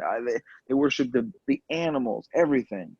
Everybody's worshiping something. But the problem is we're not supposed to worship the created thing. We're No, supposed to no, worship wait, the wait, no. creator. What do you They'll mean talk no? about like the sun god Shama or No, Shema, the yeah, they're Sumerian, not Shema. not Shema. You're right, because I just know where that come from. But it was something like Shumai or something like that. But that was the Sumerian sun god. But that doesn't mean that they were worshiping the sun. That was an object that god's possession was, or something. So they No, controlled the sun, or they something like that. actually So believed, they like the were Egyptians believed worshiping a that was spiritual entity. They were worshiping a spiritual entity, but maybe that some, but spiritual most entity people had the worship. job of But so this making is the what I'm choice. saying. What I'm saying is when I look at Romans chapter 1, it doesn't say what you're saying. It says that they worship the creator. I mean, they worship the creature or the created thing rather than the creator who is blessed forever. I mean, I guess you can say it's the spirit that God created that they're worshiping through the image, whatever. But the main thing is that they're worshiping something that was created. When the Bible speaks that all Jew and Gentile alike are commanded to worship the Creator Himself. So it's not only for Israel, because remember, Abraham was not to be the father of one nation, he was supposed to be the father of many nations. That's the promise. And then you see through his grandson, uh, Ephraim, that he would be the fullness of the Gentiles, not the fullness of one nation, but the fullness of the Gentiles, of all the nations. So again, it seems that again, this is the way how God was going to save the world, Jew and Gentile alike. And he had a game plan and it played out and it finished. And in the prime time of all human history was when Jesus came. That time period was the most focal point of all creation, that period in time. The bringing in of the new covenant and all those things. So again, it's bigger than just Israel only, or is it just an Israel story? No, it's a mankind. This is why the Bible mentions that it's a second Adam. Adam is the father of every human being, not just Israel only. It's every that's what's it's pretty fascinating. Like, if you believe in the scriptures, you're the child of Adam, but then when you're in Christ, you're the child of Christ, which is also the child of Abraham. It just, like, all this stuff just fits perfectly in that biblical narrative, so I mean, it just seems to me that that's the truth of the scripture. That's the meat and the potatoes right there, is that we are called to worship the creator, not a created being. And whenever you look in scripture where somebody did worship a created being, they were told to stop and don't do that. A perfect example is in Revelation, when John bows down to the angel that showed him all these things. So again, was that an Anunnaki that showed him those things? No. And even if it was, well, we're not called to worship those things. We're called to worship the creator. And is he the creator of just earth, or is he the creator of everything? Because it talks about the things in the heavens, the things on the earth, and the things below the earth. So if Jesus is the creator of the things in the heavens, that would have to be including where the stars are. So it encompasses all things. It encompasses the threefold: the heavens, the earth, and even under the earth, which we would define as Sheol, or the grave. The hollow earth. Well, I mean, however that is, but the main thing is it's threefold there. So it's just like in the heavens, you have where the birds fly, where the sun is, and then where God's throne is. It's threefold. It's like a Trinity kind of thing, but forget the Trinity part. But it's interesting is that these passages that mention that what Jesus created is, it's again, so Jesus is the creator. If the Anunnaki are real, Jesus is their creator. They did not create us. And that's very possible. So, and then you get into the timeline. I mean, why are all these genealogies mentioned in the Bible? If the Bible is meant for us to understand, like, what happened in the past, so we can understand, the fulfillment of prophecies and things like that. I mean, why have chapter upon chapter upon chapter of this person gave son to this person, and this person bore this person, and just go over and over and over and over again? Well, it's because it's an account of the lineage of Jesus, but you can also go back to when it started. And we know that the flood of Noah and all this stuff happened 4,000 years ago.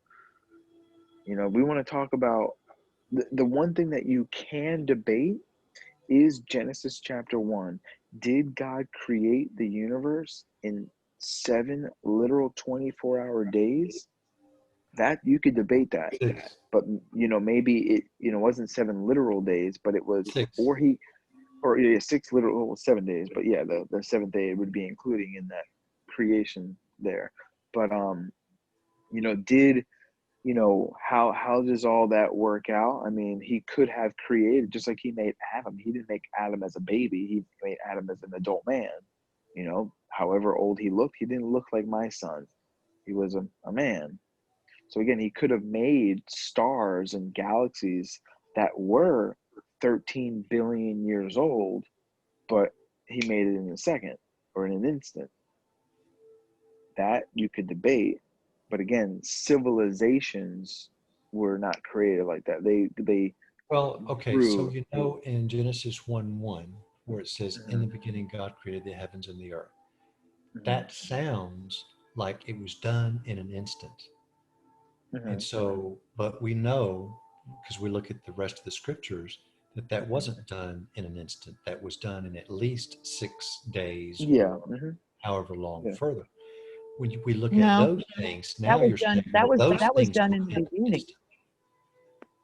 It says that was done in the Let, beginning. Then let it him goes finish. on to give us Let a him 6-day finish. creation. Oh, you gotta let him finish his point. Ah. I was just going to say, okay, so when we look at the first verse, it looks like that was done in an instant. But yet, when we look at the verses after that, we say, no, that wasn't done in an instant. That's a recap of everything that's been going on. So that's not an instantaneous verse, Genesis 1 1. Yeah, of Then, course when not. you look at the creation of the fourth day, you automatically are assuming, well, this is instant. Maybe that's not instant either. Maybe that's not instantaneous. And you wouldn't believe that's instantaneous unless you were thinking of a literal 6-day creation anyway. So there's, that idea is not brand new.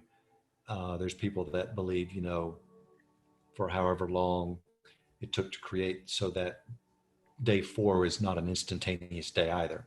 So, but you're looking at everything below Genesis 1:1 as being instantaneous. Well, I not think that's no, an no. assumption. There's a time period, but the thing is the Hebrew word yom, which is day. On the third day, on the fourth day, the fifth day. These are sequential orders: 1, 2, 3, 4, 5.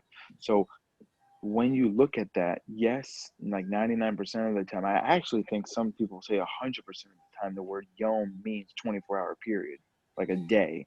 However, again, if you can look at it more, metaphorically in that sense that it wasn't a 24-hour day, but it could have just been, you know, eh, 50 years, 100 years. I mean, he could still make a planet or he could still make Earth, but he can make it look like it's a billion years old. I mean, that's why scientists today do say that.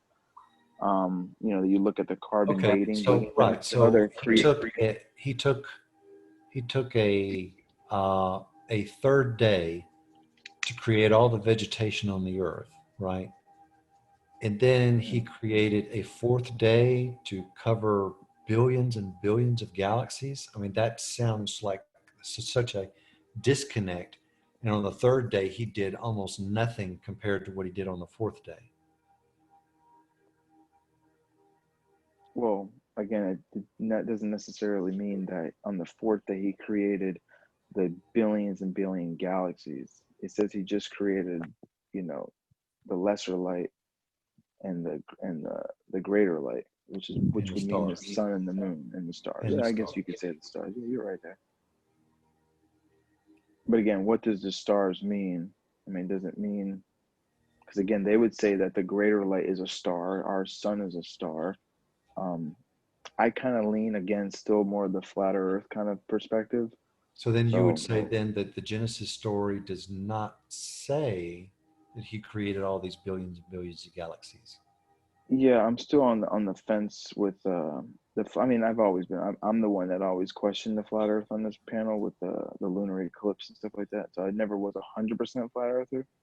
Um, but I definitely see the infinite universe kind of like what would be the purpose of that?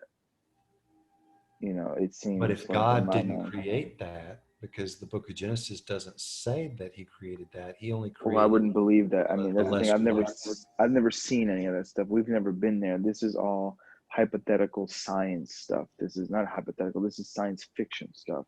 So when you look at that Hubble Space Telescope, I mean, is that actually real? We already know that they Photoshop lots of stuff, CGI, all that kind of stuff. So are those real just to fit their narrative? I don't know. But if it is real, then I would say, okay, yeah, then that's how you would interpret Genesis chapter 114. However, I don't necessarily see that at the moment. Uh, but yeah.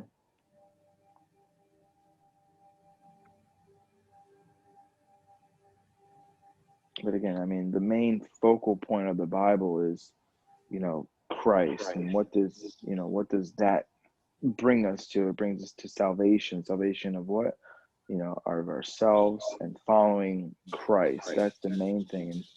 And I don't see Christ mentioning anything about Anunnaki, the New Testament mentioning anything about that kind of stuff. I think it's just more, Right, but again, it's looking at you other do have ancient problems. civilizations. You do still have problems that What? God in the Old Testament is some genocidal That's entity, not true at all. but yet in the New Testament, he wants all men to be saved. But yet, then you take in the Calvinism That's and say, well, not he true creates either. vessels of wrath to destroy. So all these other nations that the Israelites were going and just obliterating man, woman, child, and animal, that those were just all vessels of his wrath just to be destroyed. I mean, even in your new interpretation of Revelation, that it's not just 70 AD, but it's about Mount St. Helen in Rome. So you believe that the same God in the Old Testament did the same thing in 90 AD. So what's the problem? No, I didn't believe that. I just, was just sort of trying to Uh, advocate for well, Albert's view. regardless, we know. Well, regardless, we know that there was a future judgment that was going to come upon that was going to be done by the same God. Jesus is literally the God of the Old Testament. He is the I am. He is the one that told Joshua and Moses to go into that land and slay them all. That was Jesus that said that. Right. So you just have to be okay with that and say, Of okay, well, course, there's no that's what the problem Bible there. If says. that's what he wants to do, then that's what he No can problem do. whatsoever. That's what the Bible says. I mean, if you have a problem with that, then because that's the problem. Like so many people want to say, "Oh, well, the God of the Old Testament is some crazy genocide." The same thing what you said, but they still believe Revelation is going to happen physically, and the world is going to be destroyed, and God's going to make a new one. Well, what happened to all those people? Well, according to this narrative of Revelation, they all get killed. So, what's the difference? Well, actually, the Gnostics Yeah, don't because include the Book of Revelation in their canon, so that Well, we know but the but Gnostics are false teachers, anyways, because they deny that Jesus came in the flesh. So that but automatically what if excludes them as being a Christian organization or Christian denomination of any sort. what if this God of Israel was assigned, which the Old Testament kind of claims that he was assigned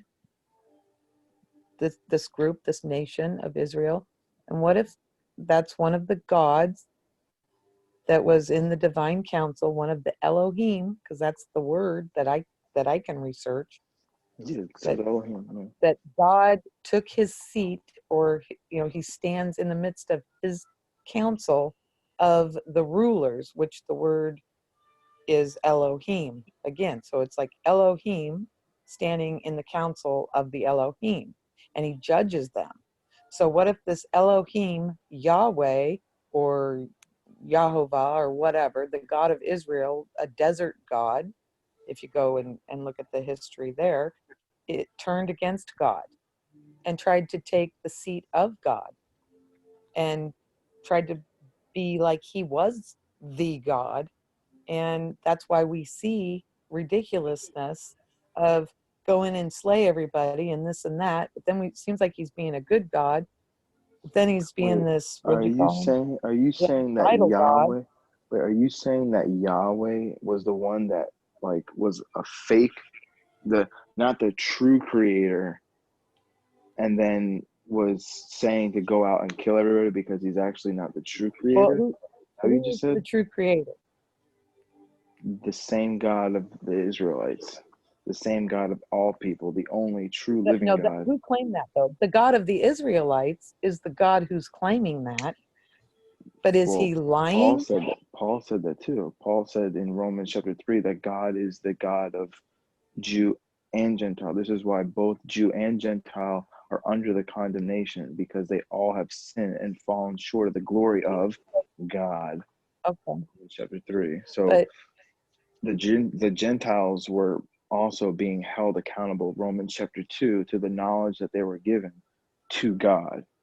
God was going to judge their conscience, and their conscience bears witness. This is all what Romans 1, 2, and 3. You should just read that and then look at what you're saying again.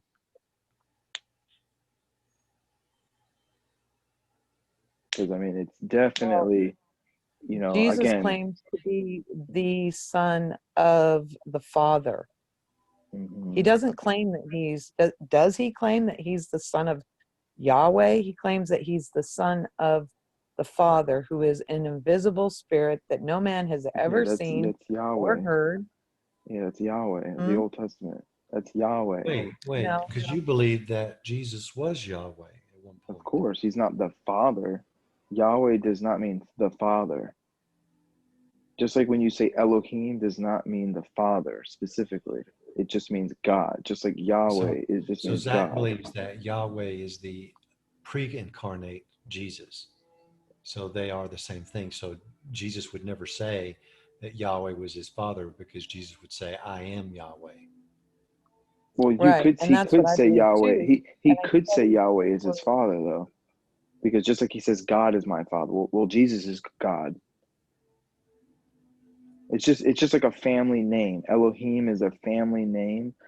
Yahweh or Yahuwah, Yehovah, that's a family name too. Kind of like But a race. Kind of like a race, right? I mean, I guess, yeah, but you got your Yahoos and you got your L's. You know, you got they're the Israel, same. They're the same people. Samuel, It's just God Emmanuel, and the Lord. Joshua.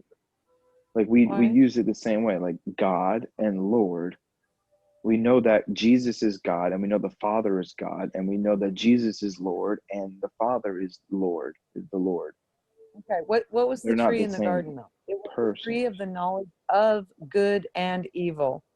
Okay. And that sounds a lot like Yahweh of the Old Testament, because that God, we can see good and evil. And he even says, I create good and I create evil. So there's a knowledge of good and evil there, and it's very much being practiced, right? Hmm. Until Jesus never says, Okay, so I'm good and evil.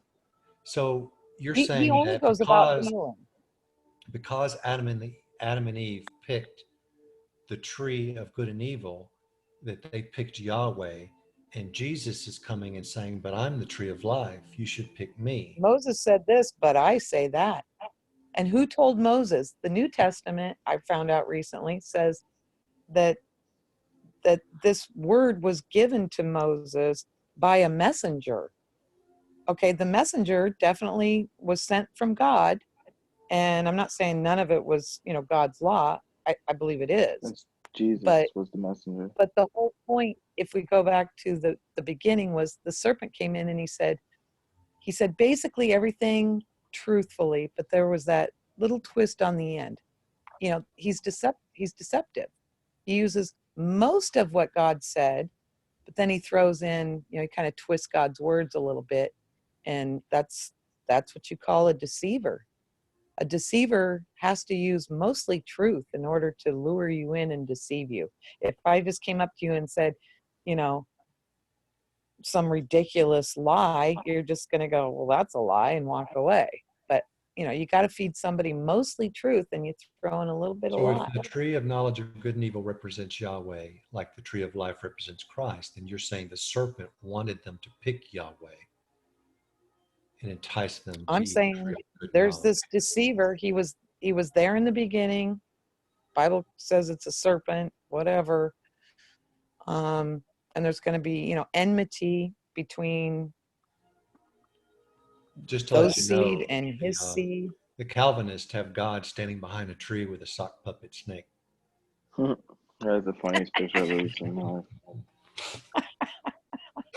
The sock puppet snake. Uh, uh, I don't know. I'm just kind of exploring this too, because I studied with the Jehovah Witnesses for like a year, and that's really what sealed and opened my eyes to Jesus is Jehovah. And they don't They believe don't that at believe all. that. Yeah, they don't. They don't believe that at all. But that's what I Mm-mm. seen. They're like, well, here we have Jehovah, he's the rock. And I'm like, yeah, well, Jesus says he's the rock. And they're like, Jehovah's this. And I'm like, Jesus said he's this. And so Hmm. I became convinced that Jesus is Jehovah. But Yeah, of course. you can also find that Jesus is not Jehovah. He's not Yeah, God. He's not that's the Father, yeah. because That's what he's not. he's not praying to himself. He's Of the course. Son. He's called Hmm. the Son. Yep. He's And the this is why Son people of believe in the man, Trinity. But it's and he's you can debate the Holy Spirit but part. but if Yahweh is also a son, an Elohim, then is No, Jesus the Yahweh. son of a son? Well, the Father is not the Son. Right. So if the Father Jesus, cannot be the Son, I believe Jesus became the Son in the incarnation. That is when Jesus was distinctively called the Son, because he came to earth and was born. That's when he right, took on the title the Son of God and became the lower Son of than the Man, angels. Yeah, that's when. He wasn't the Son of Man before that, but in a he's literal always been the sense. Son of God, right? I don't believe so. I Well, believe he he was known as became the the Word. Son of God when he was The Word became born. flesh. Yeah, when the Word became flesh, that's when I believe is when he took on that role as the Son. Because again, the Yeah. role of the Son was to be born and die. Well, when did he take that But role? even Well, in the first but even century. after he died and he rose again, the Bible says he ascended up to who? He ascended Yeah, to to the the Father, Father. Hmm. and he's at the right hand of who? Yeah, The the Father. Father. So even Hmm. in heaven, back in heaven, Yeah. there's a Father who Jesus described as being invisible spirit that no Hmm. man has ever heard or seen. If you've Yep. seen me, you've seen the Father. If you hear my voice, you hear the Father, because whatever the Hmm. Father says, I speak. In other words, I'm his mouthpiece. You've never heard him because he really doesn't have a mouth. He's a spirit. Okay, he's an So then wait invisible a second. spirit. So 1 second. So who was the God that said to kill all the people in the Old Testament? Who said that? Who actually said those words to go? Because you would say that the Old Testament teaches, like, how God would kind of like an evil or person or whatever. But then you just said that Okay, Jesus was the one that spoke. all right. So if that was Jesus, In the New back in the Old Testament. Testament, that in the Old Testament that says, "Kill every man, woman, child, and animal," Hmm. then why was it that when he came into the flesh, that when the sons of thunder asked, "Do you want us to pray for a fire of rain to come down and burn on Capernaum like Elijah did?" He's like, "Oh, no, no, let's not do that." So Yeah, why he why did he says have such a you don't change of even know what heart? you're saying. Well, again, the reason that he had not the Crusades, but this annihilation of these people in the land was because that he gave them 400 years to get out of that land, and then now this was the time period for the You Israelites to you mean take Yahweh? it. You mean the Yahovah of the Old Testament did? Yeah, that's Jesus. No, Yeah, that's that's not yeah. Jesus. You just Prove that. admitted that Jesus was the one I that said, spoke in the Old Testament. I believe that. Yeah, I Yeah. came to So believe then, that. so But yeah. then So then I that continued if studying, and I can also see that he can't be both. I mean, Yeah, but you he's just said that nobody's ever heard the voice of the Father. That means in the Old Testament, they didn't hear the voice of the Father. They heard the voice of Jesus. When so. What was Moses the voice? saw, when Moses Right. saw God, the God of Israel, he So who saw did Moses Jesus. hear? So who Jesus. did Moses hear? Jesus. Jesus is the Word. That's what they Jesus was heard. not physical yet. He was the Word. Yeah, he Yeah. wasn't Okay. in the flesh. He had a body. He had a He had a physical. He had Had a. body. a He spiritual didn't have a. body. He had a spiritual body, just like you would see like an angel or whatever. This is why in the Old Testament there's a lot of Christophanies of the angel of the Lord. If you go look at Moses in Exodus chapter 3, the burning Do you know bush, I did a study on literally, that too? The angel of the Jacob, yeah, Lord, uh, the and then angel of the Jacob, Lord. is no different than the angel of the Lord in the Old Testament. Doesn't matter if it's capitalized or not. It's the same.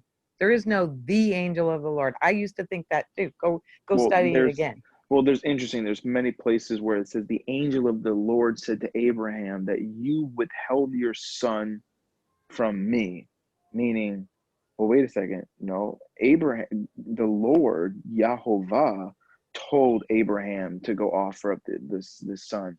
But you have the angel of the Lord saying that you withheld your son. Well, wait a second. And then it says in Judges chapter 2 or chapter 5 that it said the angel of the Lord took the children of Israel out of the land of Egypt. What? I thought it was Yahweh, Yehovah took them out. Because that's what the Bible says. That the Lord, Yehovah, took the children of Israel out of Egypt An with the angel, outstretched arm. like Albert teaches us all the time, an angel just means messenger. So you could rephrase that and say the messenger of the Lord. And who was the messenger that came unto Moses? Because the New Testament tells us that it was a messenger from Elohim, from the God, that it was his messenger that gave the Ten Commandments and whatnot to Moses. No, So it's the that's messenger. not true The neither. angel of the Lord No. is the messenger, and That's- perhaps that messenger Yeah, decided that's to say, here's my name, this is my name is whatever. Maybe he stole well. God's name. I'm not sure if you've looked, because what you just quoted is actually not true. The Ten Commandments was not given by the angel of the Lord. If you go look at Exodus chapter 19, it said that Yahweh himself would come down and meet them, and then they heard the voice of the Lord, not the voice of the angel of the Lord. And then they said, Moses, you go up, because if we hear from his voice, we're going to die. So you go up there and you deal with them. But again, Moses I did thought you were going to receive say he wrote it with his finger. well, Because God did. Yeah, for sure. But again, there are examples, like for example, the burning of the bush, literally the start of it says the angel of the Lord said from the burning of the bush, I just am the means, Lord. So yeah, you but have the see, there's tetragrammaton the saying that. problem too, is what does Lord mean? It's an English word. It means Well, Baal, it's okay. Well, right? let's say it in Hebrew. It says the What is angel, a the Lord? Melachim of Did the Lord Yahuwah. create heaven and earth? Forget Lord, forget Lord, forget Lord. You already know what the Lord in English is coming from. It's coming from the tetragrammaton, Yod He, Wah He, Yod He, Vav He, whatever you want to make that. It is the covenant name of Israel, the covenant God of Israel, right? However, Yeah. we know in Exodus chapter 3, when the burning of the bush scene happens with Moses, it doesn't say from the beginning that Yod He Vav He spoke from the burning of the bush. It says the messenger of Yod He Vav He spoke from the bush and said, I am the Lord, or I am. Let's just go to it. Exodus chapter 3. So these are where scholars would go to and kind of show a Christophany, Jesus in the Old Testament. So, right here. 13. No, verse 2. So, yeah, I'll just start on verse 1. It says, oh, is everybody there? So I'm going to just start reading it. Nobody's looking at it. Go ahead. So it says, now Moses was keeping the flock of his father-in-law Jethro, the priest of Midian, and he led his flock to the west side of the wilderness and came to Horeb, the mountain of God.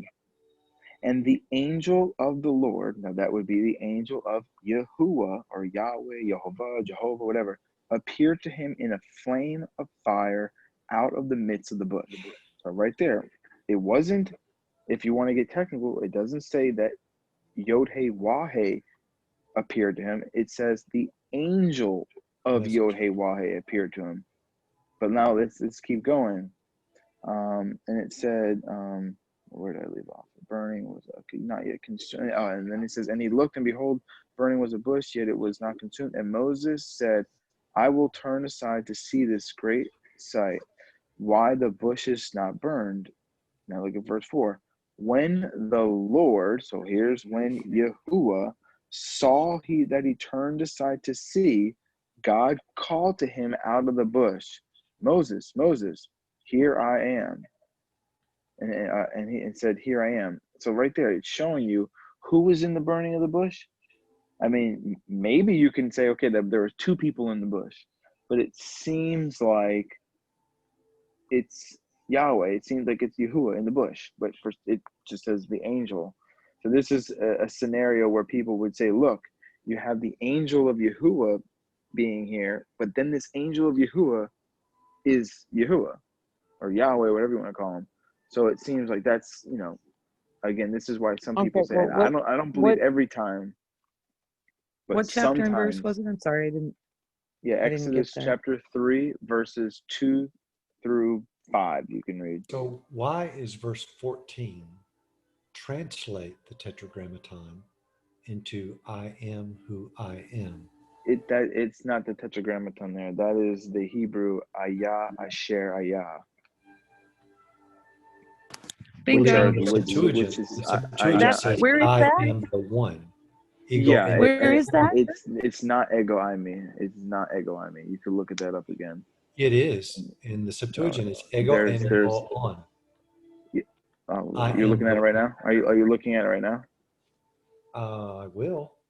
Yeah, pull it. I don't think that's what it says there.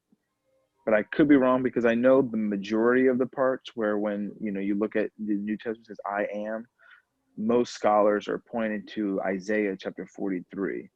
I mean, I just looked at it, and it says ego eimi o on. Okay. And that's Greek. That's the Yeah. Greek Septuagint. In Yeah. verse So you 14, just read it. it You basically just read it says, right now? yes, I just read it right now. Okay. I So then am yeah, the it says it one. there. Yeah. So but in Hebrew Because that doesn't that's like all capitals in the King James, yeah. and so I'm not sure. I mean, I know this Bible will tell me, but like,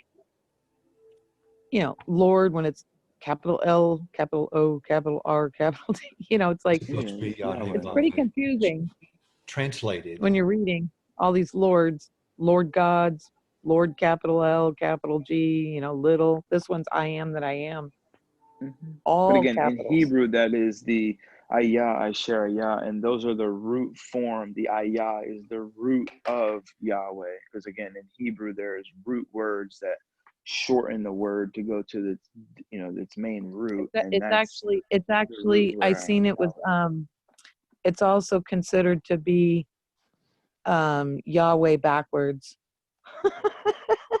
No, it's not Yahweh So backwards. there's a mind twist for you. Yeah, it's the No, tetragrammation backwards. it's not. Look at it. It's the word ayah, asher, ayah. It's 3 words. Spell it in Hebrew. Okay, let's take a look.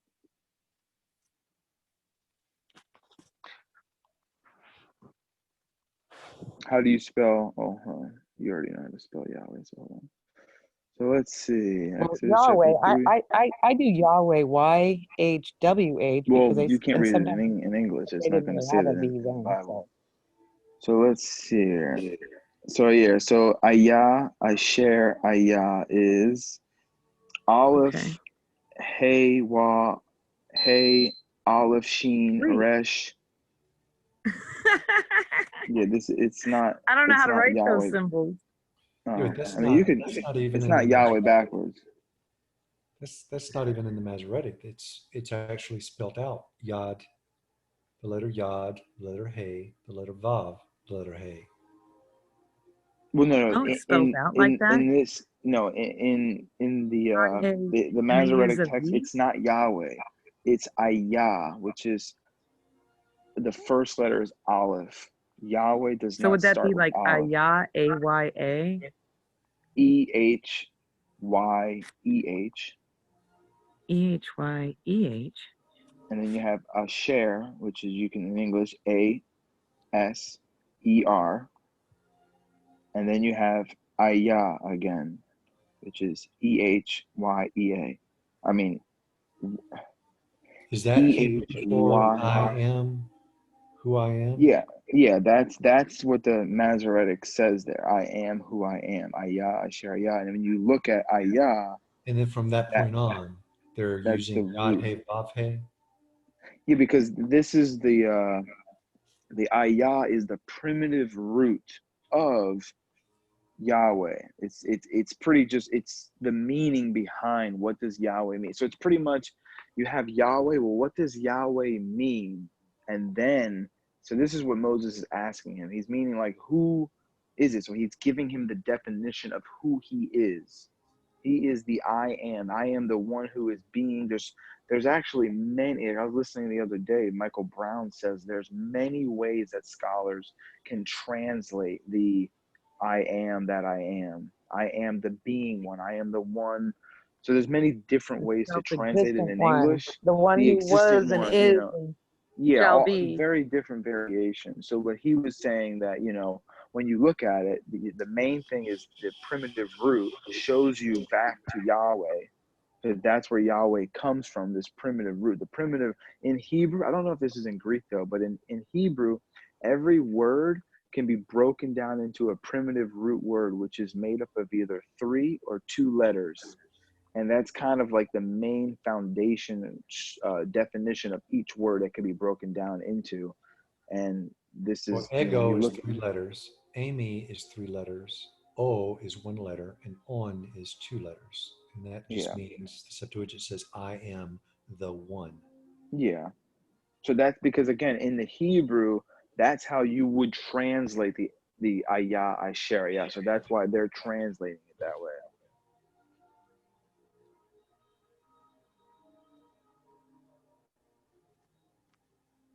Because that's Then how how in did it get Hebrew replaced? How did it get replaced then with the Tetragrammaton? When did that take it place? Do never you know the it history? yeah, the Tetragrammaton was see, the Tetragrammaton is not in verse 14. The Tetragrammaton comes in verse 15. And he says, and they said, moreover, God to Moses, thus you shall say to the sons of Israel, there you go, Yahweh, God of your fathers, the God of Abraham, the God of Isaac, the God of, you know, that's where Yahweh, the name. But again, what does Yahweh mean? If you want to break it down, Okay. that's what Exodus 3:14 is telling you. That's what his name means. I am the existing one. I am the being, or whatever, the sustainer, or however people want to translate it. But the Tetragrammaton, um, again, we can see the tradition from the Septuagint, because the Septuagint, every time where you see the word Yahweh in the Septuagint, they say Kurios, Lord. And that's the same tradition that the Jewish people do today. They would never read, if they're going to read Exodus chapter 3, they will never say Yahweh. They will say Adonai, or they'll say Hashem, because they don't Mostly know how to Hashem. pronounce it. So they say it again. Mostly Hashem. Yeah, which just means the name. So that's what they'll do. Or they, I mean, most of the time, especially in their prayers, they get rid of, you know, obviously the Tetragrammaton, and they put Adonai in their prayer. So those are the two, play Adonai or Hashem. That's what they're going to say. And that's kind of the same thing that the Christians have done. The Christians did the same thing that the Jews did in 250 BC. You know, just instead of translate, because you can't translate Yod He Wah He. It's just, I mean, some Bibles will just put Yod He Wah He, or, you know, they'll leave the Hebrew Tetragrammaton there, and then you can translate it the way you want to. You know, my Bible that I read actually puts Yahweh, Yah, you know, Weh. Like they actually spell it in English, Yahweh. But again, that's not the only transliteration of the name. You know, I personally believe it would be probably Yahuwah, but you know, so again, this is something not new. You know, they were doing this even before Christ came. You know, taking the Tetragrammaton and putting Lord, Kurios. You know that very well. So Well, I'm just saying my mind is open to if there's a false Jesus, which we're warned about, and Jesus is in the Old Testament, he says, you know, the volume of the book speaks about him. Okay, well then wouldn't it make sense that there's a false Jesus in there? Or did a false Jesus just come on the scene in New Testament days? You know, I mean, obviously, clearly not. A false one appeared clear back in the beginning in the garden. Correcto? So where is the false one in the Old Testament. Well, you mean, can translate that as a the dis- shining one. what? The shining one, What can you translate as the shining one? the serpent in the garden, Oh, I thought you were saying not the the shining one. tetragrammaton, right? No, no, but he did say that I'm gonna be like, so okay, that's it. I'm Jesus in done. the New Testament, Jesus says that the volume of the book is written about me. So he says that. So, Zach does Yeah, have a point. it's all about Jesus. Well, There's many places. it's all about good and evil, right? I mean, Since the well, we garden, know the ultimate. I mean, ultimately, the evil prevails and in the light of there's Christ. So deception, and if you if think everything's about it, about, why, what would have to happen in order for in Revelations, which disturbs me, is that he, speaking of this evil, the beast or whatever, causes all, both, small and great, rich and poor, free, slave, to receive a mark, to worship him. So basically, it warns us that the whole world is deceived by this being. Well, I know a lot of Christians, and so do you. I mean, you can't deny that there's a lot of Christianity even in the whole world. So we're just that enlightened that we're not deceived. I mean, it says if it were possible, even as elect would be deceived. So I have to open up my mind a little bit and go, how is that possible? How would that be possible? Unless people were believing in a quote unquote false Jesus, a false Christianity that we were warned of. And it's sly and deceptive.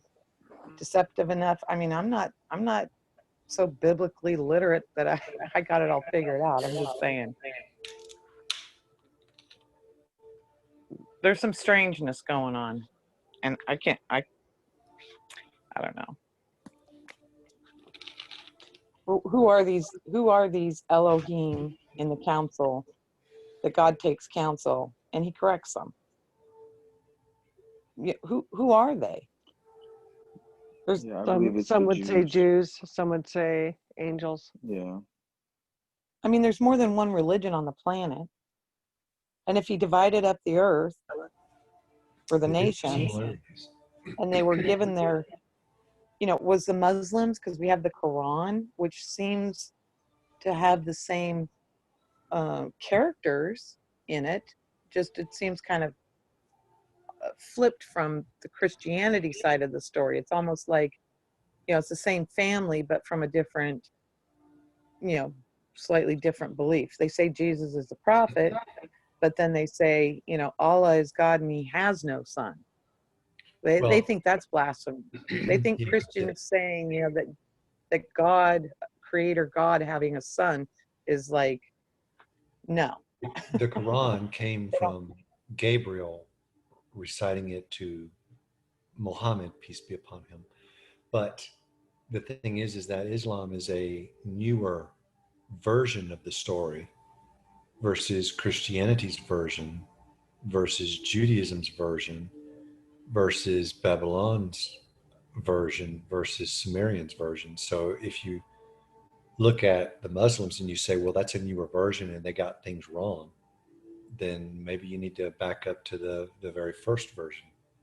I would disagree with your precept or your concept of saying that the Bible is You don't believe the Samaritan. Sumerians were the first.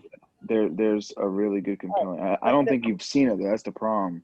I've mentioned the documentary before, but you guys haven't watched it. I recommend you guys watch that. The patterns of evidence, the Moses controversy. Oh, I've seen that. Yeah, I told everybody to watch that. And then they have other ones that, since then. Came out in the theaters. Yep. They did another one, Very, the Red very, Sea very good. crossing. Yep. Yeah, I haven't seen Have that you one seen yet, that? but not the Red Sea crossing. That's a two-part. Yeah, I know. That's a two-part too. Yeah, I really like his documentaries go deep. He doesn't tell you what to believe in. he just goes to the scholars on both sides and then gives the evidence and says, you know, it's pretty. It's is it a coincidence or So definitely look it up for sure. Because again, the most liberal scholars are saying what you're saying, but us as conservative Christians, they're like, oh, we just believe it by faith. But then this guy's like, well, I just can't believe that. I need like evidence, and that's what this guy does. He makes a pretty compelling argument for the evidence of the actual Exodus itself. Then he does it about the actual Bible, like literally Moses being able to write this stuff down. That's why a lot of scholars say no, the Exodus story, the Genesis story, was actually written in 900 BC because the Hebrew language came from the Phoenician Samaritans, like the Phoenicians, then the Samaritans. Samaritans are first, but it's actually not true. But yeah, definitely interesting. So, but again, comparing the Christians with the Muslims, I mean, that's definitely Muhammad just literally took stories that were going off in the Middle East at that time, in all that area, and just twisted it. And,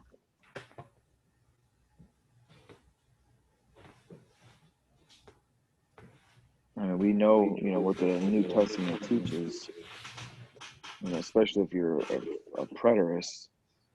So we know those people couldn't come because they believe that he's the last prophet to come in the line of prophets, which, Jesus wasn't the last.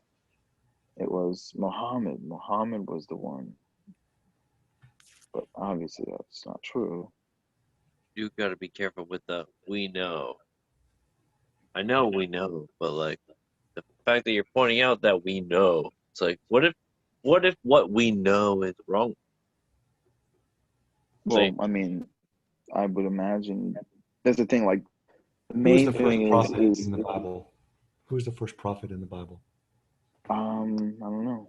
I mean, I guess you could say I don't know. God, who would you think?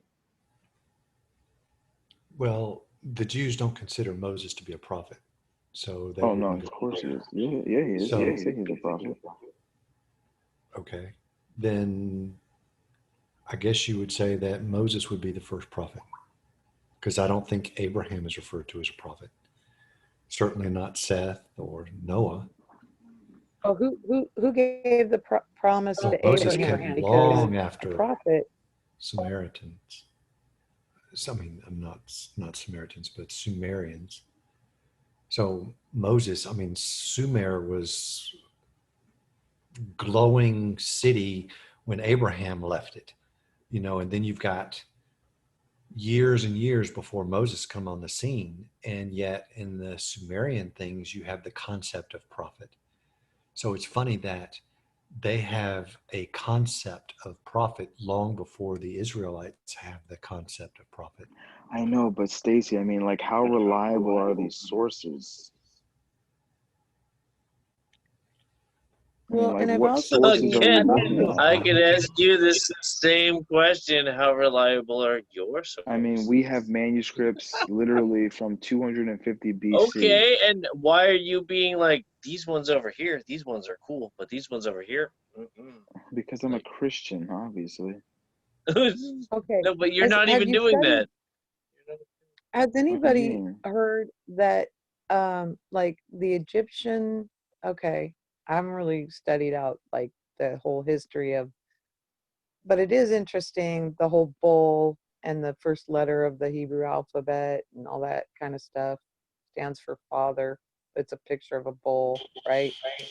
All of these things are interesting, but I also have heard that Isis, which don't ask me where, because I just automatically rejected it because I'm kind of like I come from that background like Zach. It's just like, Mm-hmm. no, that's ridiculous. I reject it, and I don't, but the ISIS was the daughter or maybe granddaughter, daughter of Ham, Noah's son. Has anybody ever heard of that? I mean, is that a thing? Is that a possibility? What I've heard is that Jesus and who is it, Osiris or Horus. Horus? Yeah, Horus. That Jesus is a retelling of the story of Horus, Mm-hmm.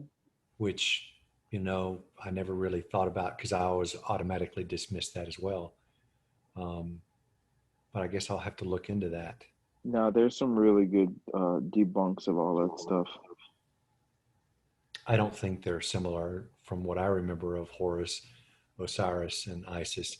But it is funny that there is a Egyptian trinity there. Yeah, like for example, they'll say that, oh, look, he was born of a virgin, but the Egyptians literally say no. The Osiris had sex with I guess the penis or something like that of Ra or something like that.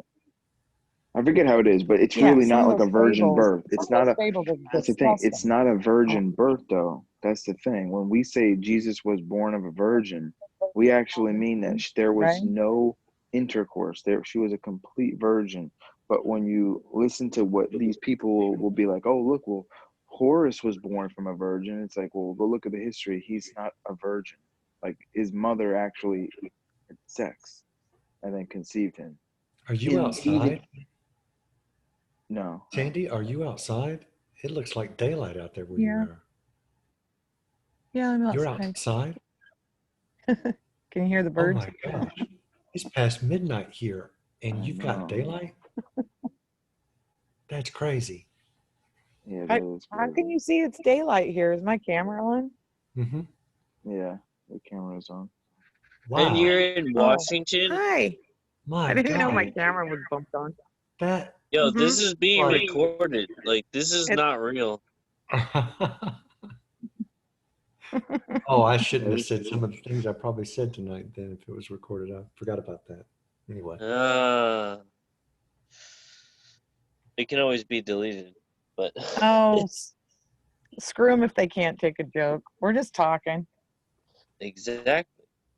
We're just Like, trying hey, to it be gave you the warning. Sometimes I not Like like to deceiving. I sometimes specifically changed it so that you would get warned, so it would flag you and tell you that you were being recorded. Like, sometimes I like to shake things up to see what sticks and what falls.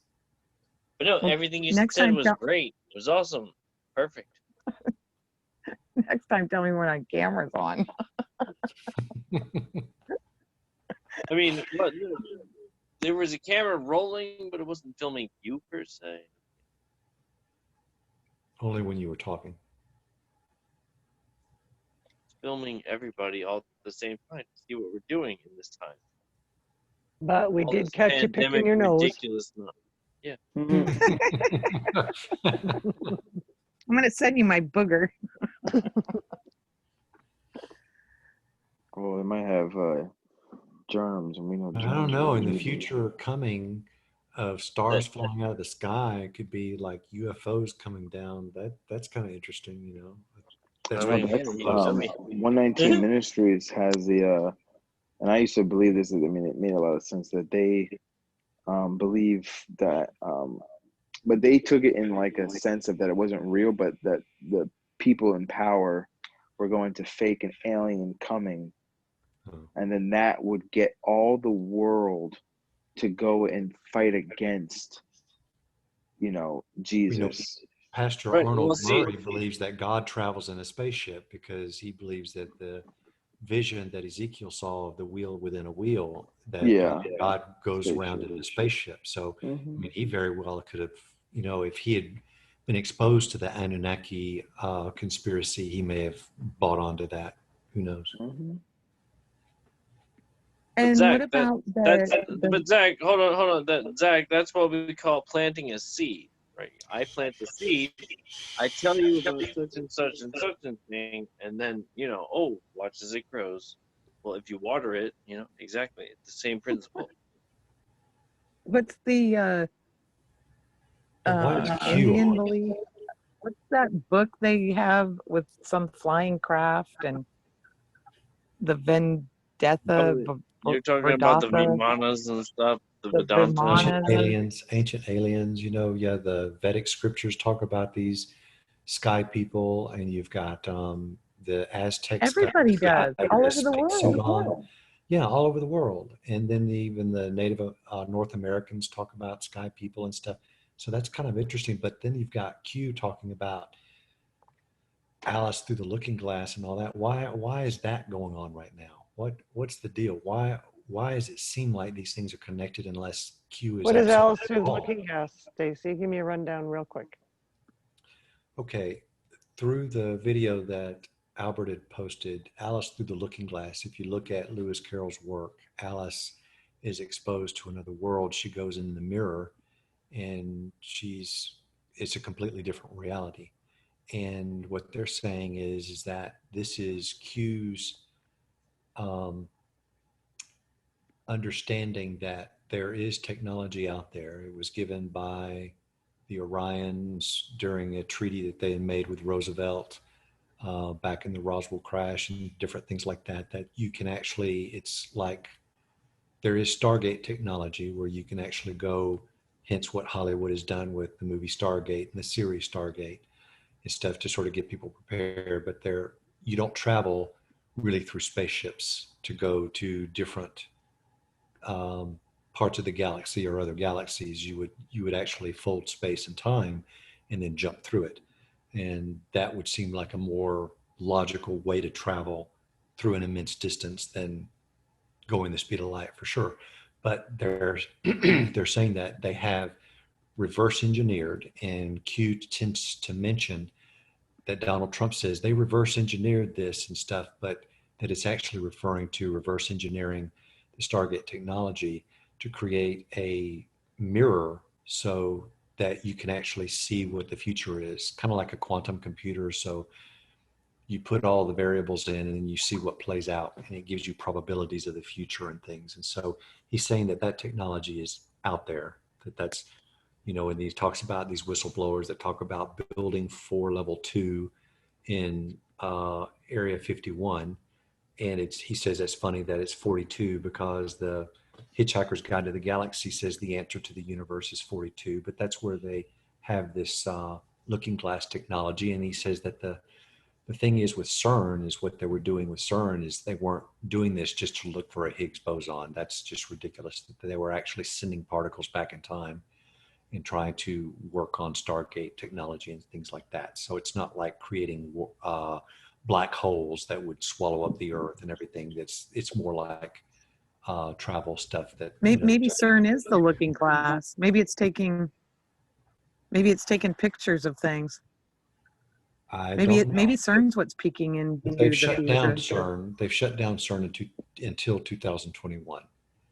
And he says apparently they shut down these looking glass boxes. They were boxes. So the Orions gave a yellow box, and he says it's sort of similar to a black box. What I would say is that the yellow box is when it's on, and then when you turn it off, it's black. So you've got the Muslims worshiping this black box and things like that. So that this box is actually a projector, and it sort of shows you what the future is, but at the same time, you can hook it up to a Stargate.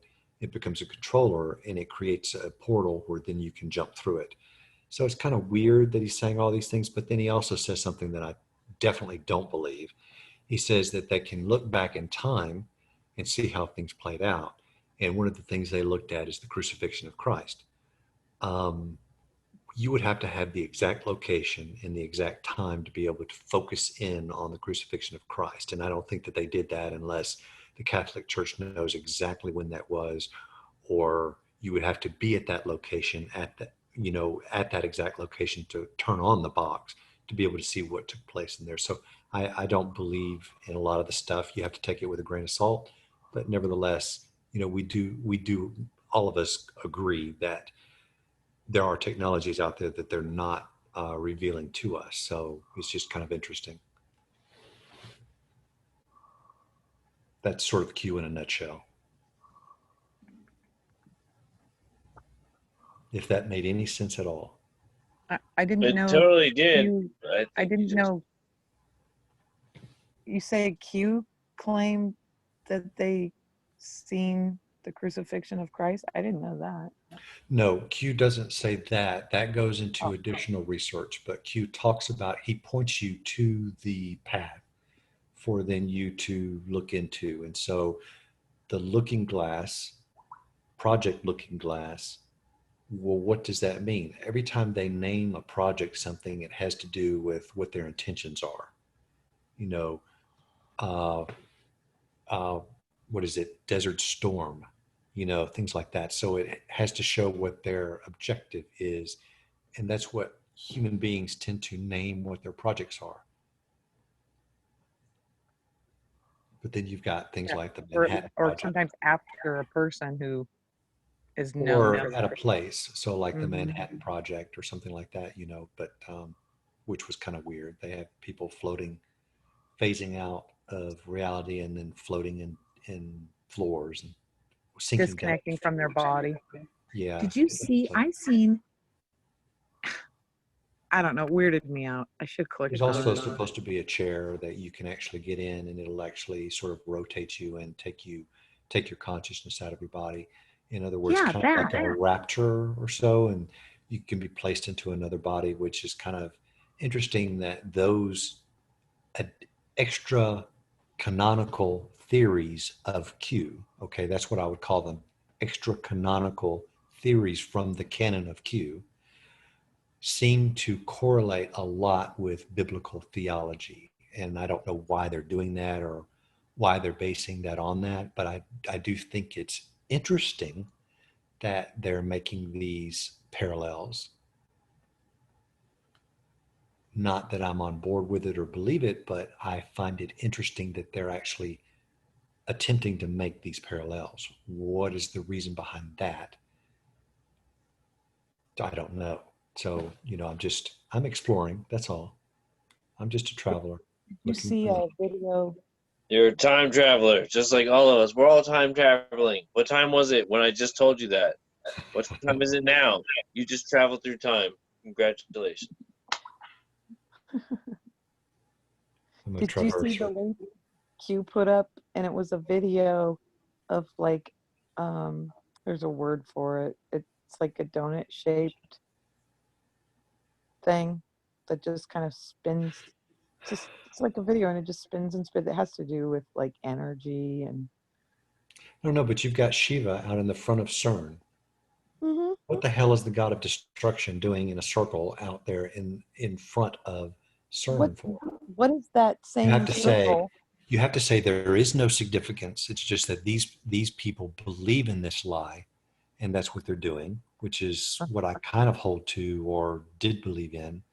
Or there is something to this, a little bit more additional information that we're not privy to, which I'm exploring. That's all I'm saying. Mhm. And they also have that statue.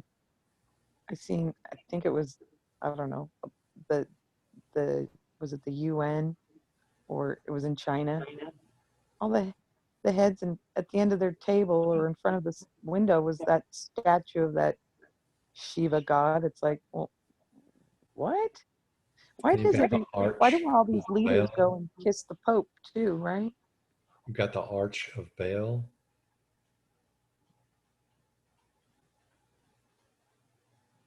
Yeah. So what are these doorways? When Jesus says, I am the door. And then he says, if you have a little faith, as much as a mustard seed, you could say to this mountain, be removed, and it would be removed. What if he wasn't talking about faith like what we consider faith to be in the Christian sense? But talking about faith is, well, if you had faith in yourself and know what your capabilities are as human beings, what you can do in the future, you can do far greater than what I'm doing right now. I don't, I'm just saying, I don't, not on board with that, but I'm saying that that could be a possible interpretation if you're to look at the Q extra canonical research or conspiracies or so, whatever.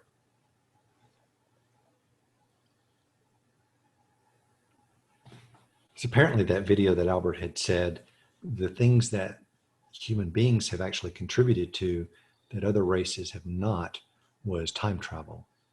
We've somehow figured out time travel based on the technologies that we were given, that we were able to reverse engineer and tinker with to create time travel in some form or fashion. So I don't know what to believe in that video, but nevertheless, when I look at that video, I'm not disturbed.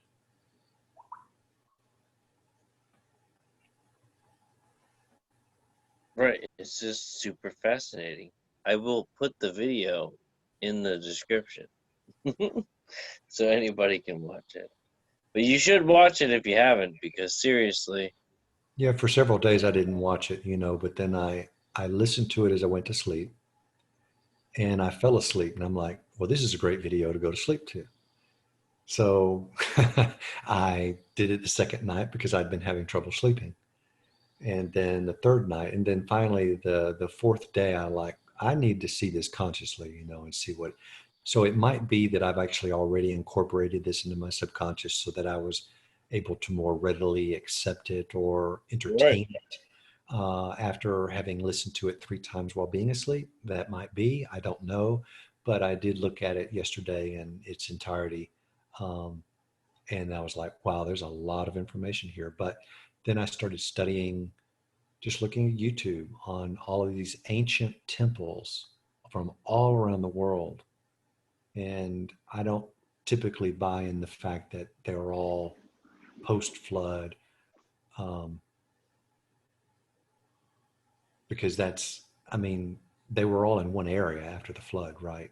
And then they were all dispersed. So I don't know, but it just sort of, there's some technology there that we can't just do with pulleys and levers, and people have tried and they don't. So we know that academia gets things wrong all the time anyway, and for them to shut down areas of exploration, why are they doing that? That doesn't make sense to me. So there is definitely some conspiracies that should be challenged or explored, or what do we really know, what do we think we know but that we don't really know, kind of thing. I'm just sort of like just sitting on the fence, just observing, if that makes any sense. I'm sorry that I'm that way tonight, but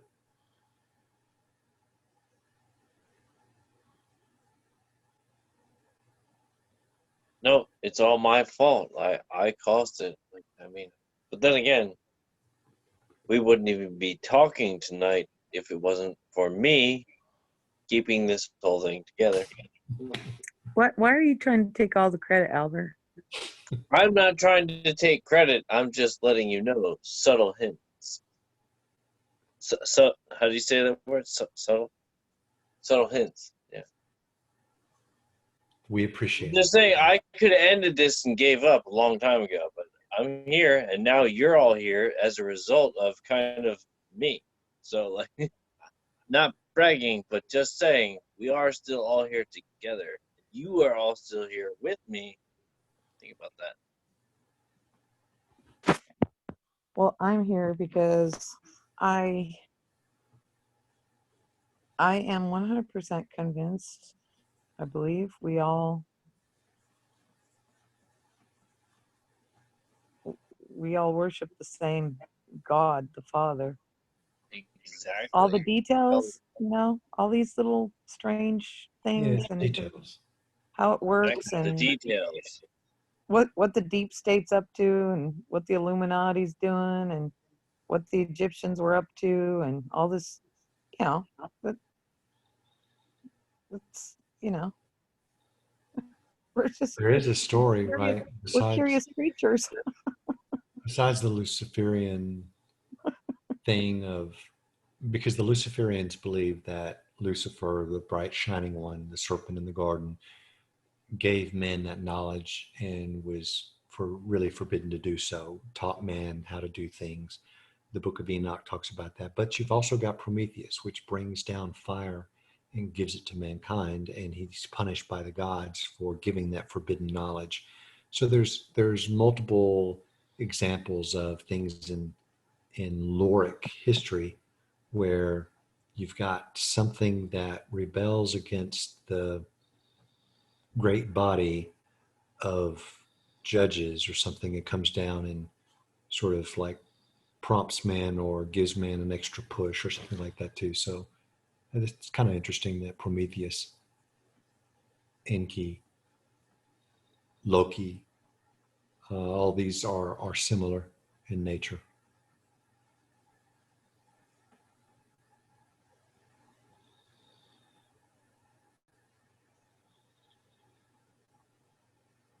But there again, I'm kind of on information overload at the moment too, and I would have to sleep and process it, and articulate better. But I'm just, I was just exploring the rise and fall of different nations and their theologies, and it's quite interesting that all of these nations had god kings and things like that. What's the purpose of, where did that concept of demigod come from, and why is it so rampant throughout ancient man, and how did it get there? Because like what Zach said, we're ingrained in us to believe in a God, that's for sure, but we're not ingrained in us to believe that that God and man can come together and be one. So, where did that, how did that similarity come to be? There's just a lot of different questions and stuff that I'm, just throwing out.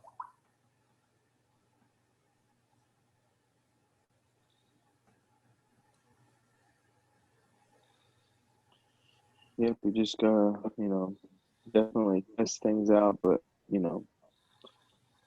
I would just say just be careful when you question, Sure. major foundation stuff for sure. Well, the That's Bible what does say leads. that, man directs his path, but every step is determined by the Lord. But then it also says that the Bereans, they didn't accept Paul for his word. They diligently searched the scriptures, and he commended them for that. So, Yeah, but you really can't test the scriptures on that. You're going outside the scriptures to test it. That's I'll right. I'll tell you what So I did. using Paul's example, that's a great example. So definitely test those things to the scriptures. Those are in my mind, those are the foundation I don't on like all the that. idea of having to look at the scriptures with a liberal, and I'm not talking about the political conservative liberal, I know what you mean. I'm talking about the liberal of, well, this was, inspired by God, but on a very vague level, and it's man's writing, versus the Holy Spirit was over your shoulder dictating, which is the conservative view. So that's what I'm talking about for the rest of the panel, liberal versus conservative. I don't like the idea of looking at the scriptures with a liberal lens. That somewhat is disturbing to me, and it's highly disturbing to Zach, I'm sure. But yet, when I'm looking at this, I do have to like put on that lens to look at the scriptures with that liberal lens, for it to be consistent, for it to fit, so to speak. That's the only thing that's a little disturbing to me, because that's sort of out of my element, because I tend to look at the scriptures more conservatively. I mean, I was far more. I mean, I was taking the hyperbole in a literal fashion when I was dispensational, when I was first met Zach. So, I've come a long way, but I'm Yeah, you just don't want to go to the extreme now. right. You need to be I hear healthy you. in the I'm middle. not with you, Stacy. And I finally, this is what I did when something came up and it was kind of scary. Like it felt like I was going against my religion, my teachings. But I'd learned so much and realized that I was wearing these pink rosy glasses, I call them. And so I thought, well, if my eyes were opened on this, on these things that nobody had ever told me or I'd never been taught, maybe there's more, and I finally That's right. just said, Lord, I'm going to explore some things and I don't want to get lost out here. So, surround Right. me, make sure I don't, like Zach saying, shake the wrong foundations here. Right. I think though that when you first get like everyone that I know that sort of like adopted full preterism, when you really look into it and then you get convinced that the scriptures talk about full preterism and you understand what it is, what it means, and what took place, then you're like questioning yourself, oh my gosh, I've been duped for so long. What else is there? What other doctrinal foundations am I holding to fervently that aren't true, just like I was this one? And then after time goes on, we tend to like lose that fervent desire to challenge those other doctrines. And we just talk about full preterism all the time, to reinforce it or something. But you after a period of time goes by, you kind of lose that desire or that angst of, well, what other doctrines do I have that I'm holding? So I basically sort of got that fired back up again, just to sort of like challenge. I think we need to periodically challenge everything we know, just to see what still holds. Like I said before, 10 years ago, I believe things that I don't believe now. And 10 years from now, I'll certainly not believe things that I do now. So why would I think that, well, I've got everything down right now, when I see a pattern in my life, that I should expect that 10 years from now, I'm going to believe in other things or different things than I necessarily believe now, but just to try to keep hold of that common thread of things that I've always believed and just make sure that stays. Yeah, yeah. And I still believe, because I thought the same thing. It was so drilled into me that the Bible and the words in the Bible are infallible. This is the infallible word of God. And it still can be. It is the word of God. But what's fallible is the human interpretation, the human mind. When we read it, and we try to educate ourselves, saying, look at the context, like Zach's always saying, who were they talking to? What was, you got to look at the period. Well, We those can are only good questions. do. The word is true, but are we interpreting it with some kind of rosy glasses on? Doesn't I mean would the word say, is not infallible, because I I would say believe that it is. most people interpret it with a 21st century lens, Mm-hmm. Mm-hmm. and you get really kind of screwed up with that. So what you were saying about A audience 21st relevance, Western lens, John, even worse. yeah, well, when you get to ask questions like audience relevance or genre or things like that, I think those are good questions to ask. And that does take a little bit more of a liberal view versus the strict conservative. So you do have to be somewhere in the middle, or so Zach doesn't want me to fall off the edge, and I appreciate that. But sometimes to sort of like fully the way I do it, like when I looked at partial open theism from Matthew, the way that I do it is I, put my beliefs on a shelf and just totally try to accept the view and then of what I'm being presented with, and then do the consistency check, see if everything sort of fits together and things like that. So I'm in that process now. It's sort of premature, I guess, for me to have brought it up, but this is what's been on my mind today. And so that's what I said. So sorry.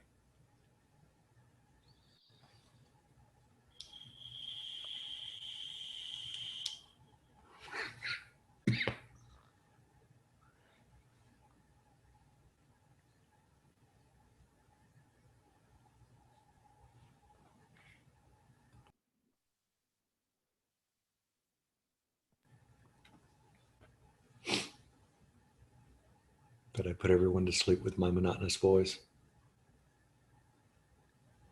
No. Yeah, could you just, keep talking? No, they didn't. You didn't put them to sleep.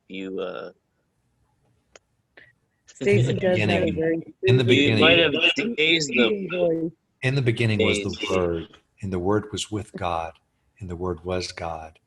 And then the Word came down in a stargate and became with us. With Anunnaki. Oh my god! Hmm. All right, you gotta be careful. Don't throw Anunnaki in there. definitely, maybe it's a possibility for some Where's things. Ken? And then an angel Well, came the and thing told me. is anu just means heaven, and aki means come down. So it's the ones who come down from heaven.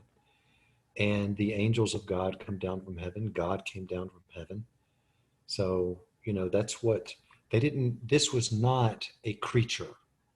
The Sumerians were not worshiping a God that was a creature on earth.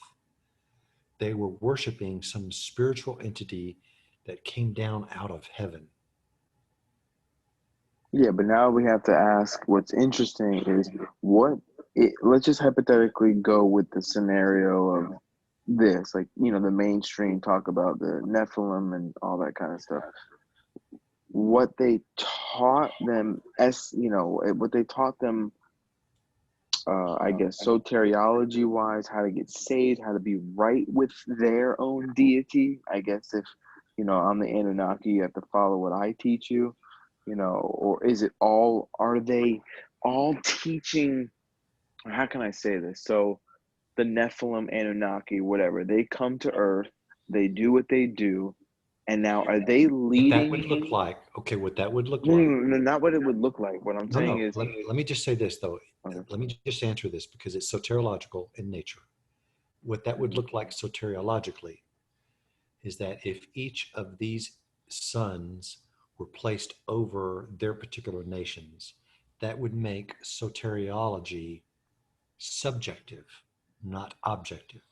The way Yeah, okay. Christianity teaches soteriology is objective. There's only Yes. one way, Yes. one So thing. So this now, viewpoint that I'm looking at makes soteriology subjective. It's up to that particular son of God who's I over know. that So particular nation. let's just say, because, just to go on your bandwagon, like what you like to do, look at the other perspective. So the New Testament completely obliterates subjective soteriology.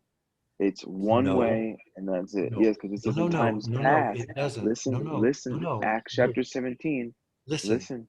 Acts chapter 17 says, in the times past, God overlooked this, with ignorance, but I agree. I now totally agree. requires. I totally agree that Okay. the New Testament Yes, that's what I obliterates was at. subjective soteriology. But what I'm Okay. trying to say is if you envelop Troy's viewpoint of that period, that information was directed to the lost tribes of Israel, that was Israel only, that would fit into this Yes, subjective yes. soteriological I view. would disagree with the Israel only, though. I know. By the way, you do know that Troy is here.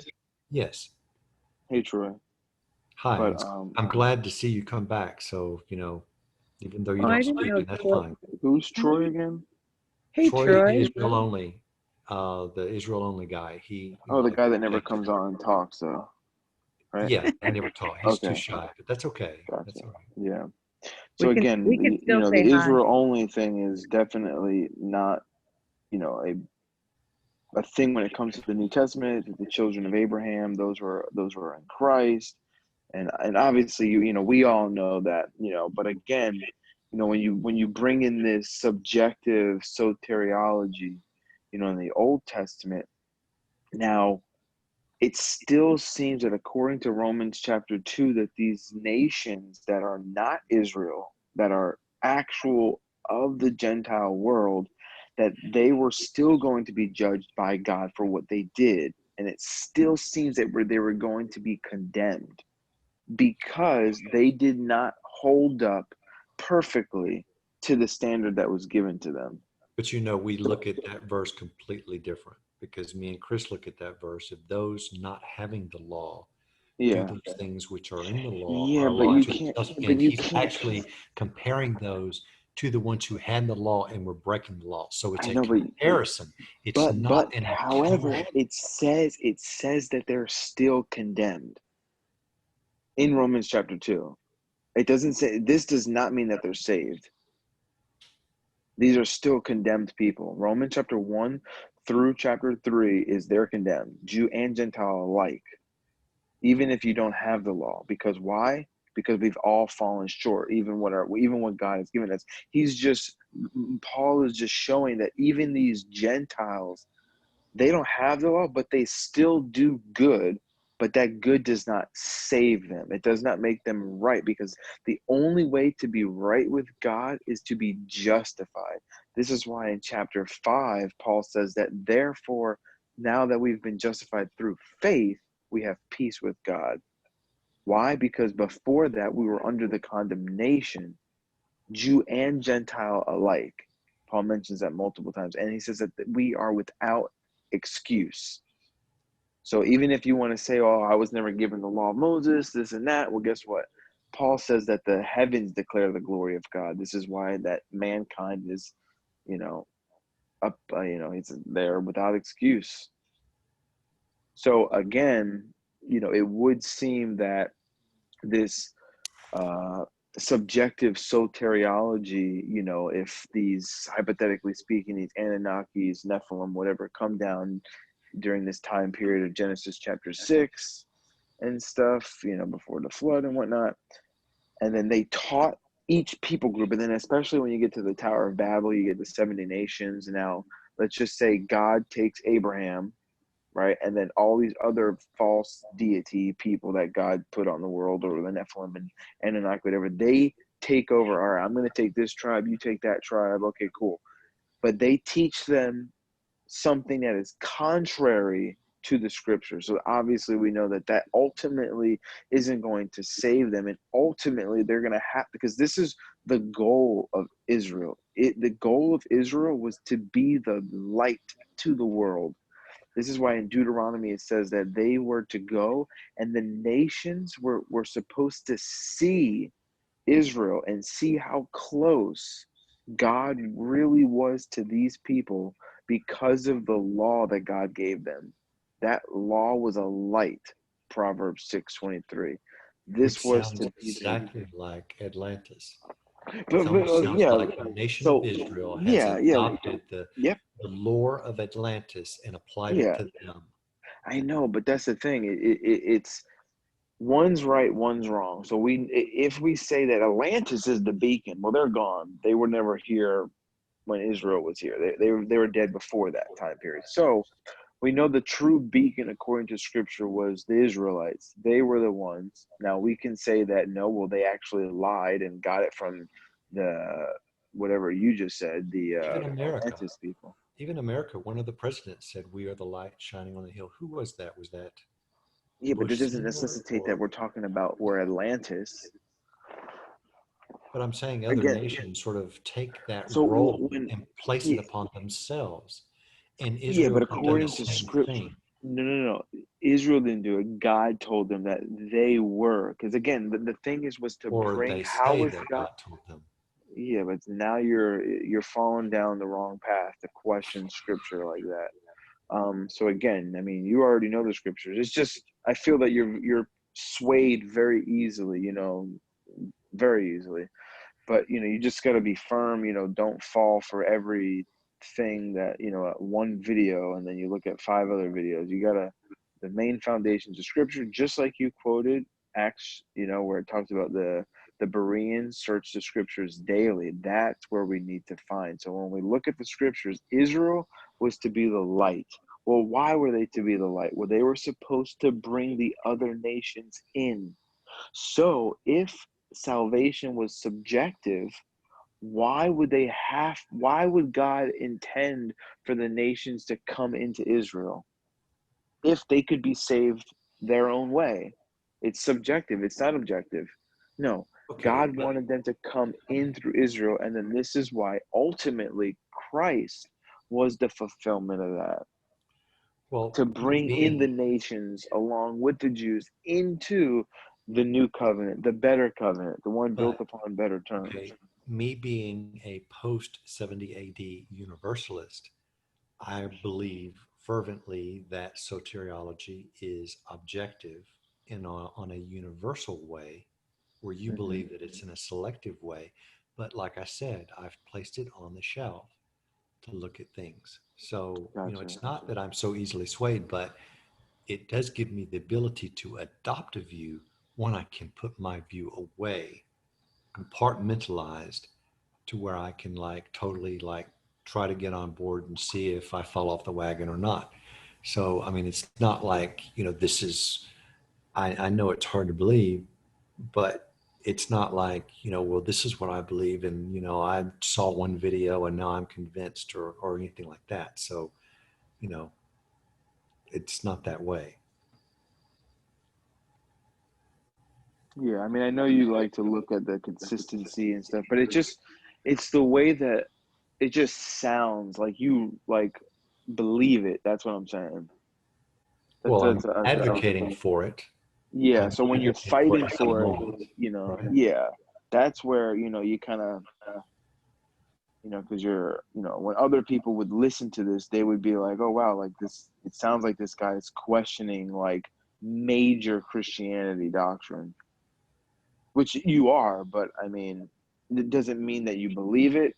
But I'm just saying, people, it sounds like that's why, everything that I've said, it's just like, me listening to you today, it's kind of like a complete 360, like, no, 180 degrees, questioning the Nephilim, Mhm. flat Earth, and then major sections of Christianity. So it just seems like so much things that you've held to before, just like boom, like could be out of the way. Which, I mean, again, that doesn't mean that it's not true, but it just means like so much things just really quickly. I mean, you weren't like that with full preterism. With preterism, you were completely against it and you fought with it. But it seems like with this, you're like, oh, well, it makes sense. Well, the thing is with full preterism, right, is that sort of put me on the path to be able to accept this way of thinking, because then I started looking at, well, not all of the scriptures are directed towards me. So there are universal truths that are found in the scriptures, and then there are scriptures that are meant to a particular audience at a particular time, in a particular Yeah, of place. course. And so um, we look at that for preterism and we accept that. We're on board with that. But then when we say Yeah, soteriology, oh no, so soteriologically wise, oh no, it's, that's for, all time, that's universal. Um, I mean, but that's just what the New Testament teaches. I mean, when you look at Romans, there's really no other way around it. Like your Romans chapter 2 interpretation falls when you look at its context from chapter 1 and chapter 3. Like Paul's not going to mention all this stuff, but then for two verses mention a people group that are going to be saved by their works. That goes completely to the wayside of Paul's ultimate justification through faith alone. It's not through works. So there can't be a people group that's going to be saved by something, some work. Because if it truly is that way, then I mean, everybody's going to fail because nobody can do the work perfectly.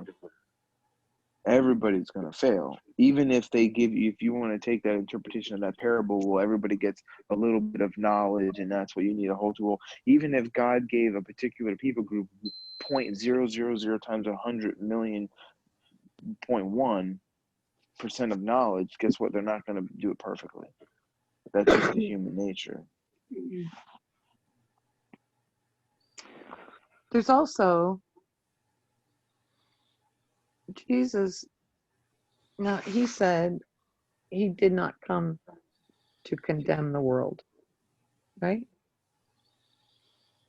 And then in that the world was condemned already. Yeah, it's yeah, condemned John already. John 3:18, he that believeth on him is not condemned,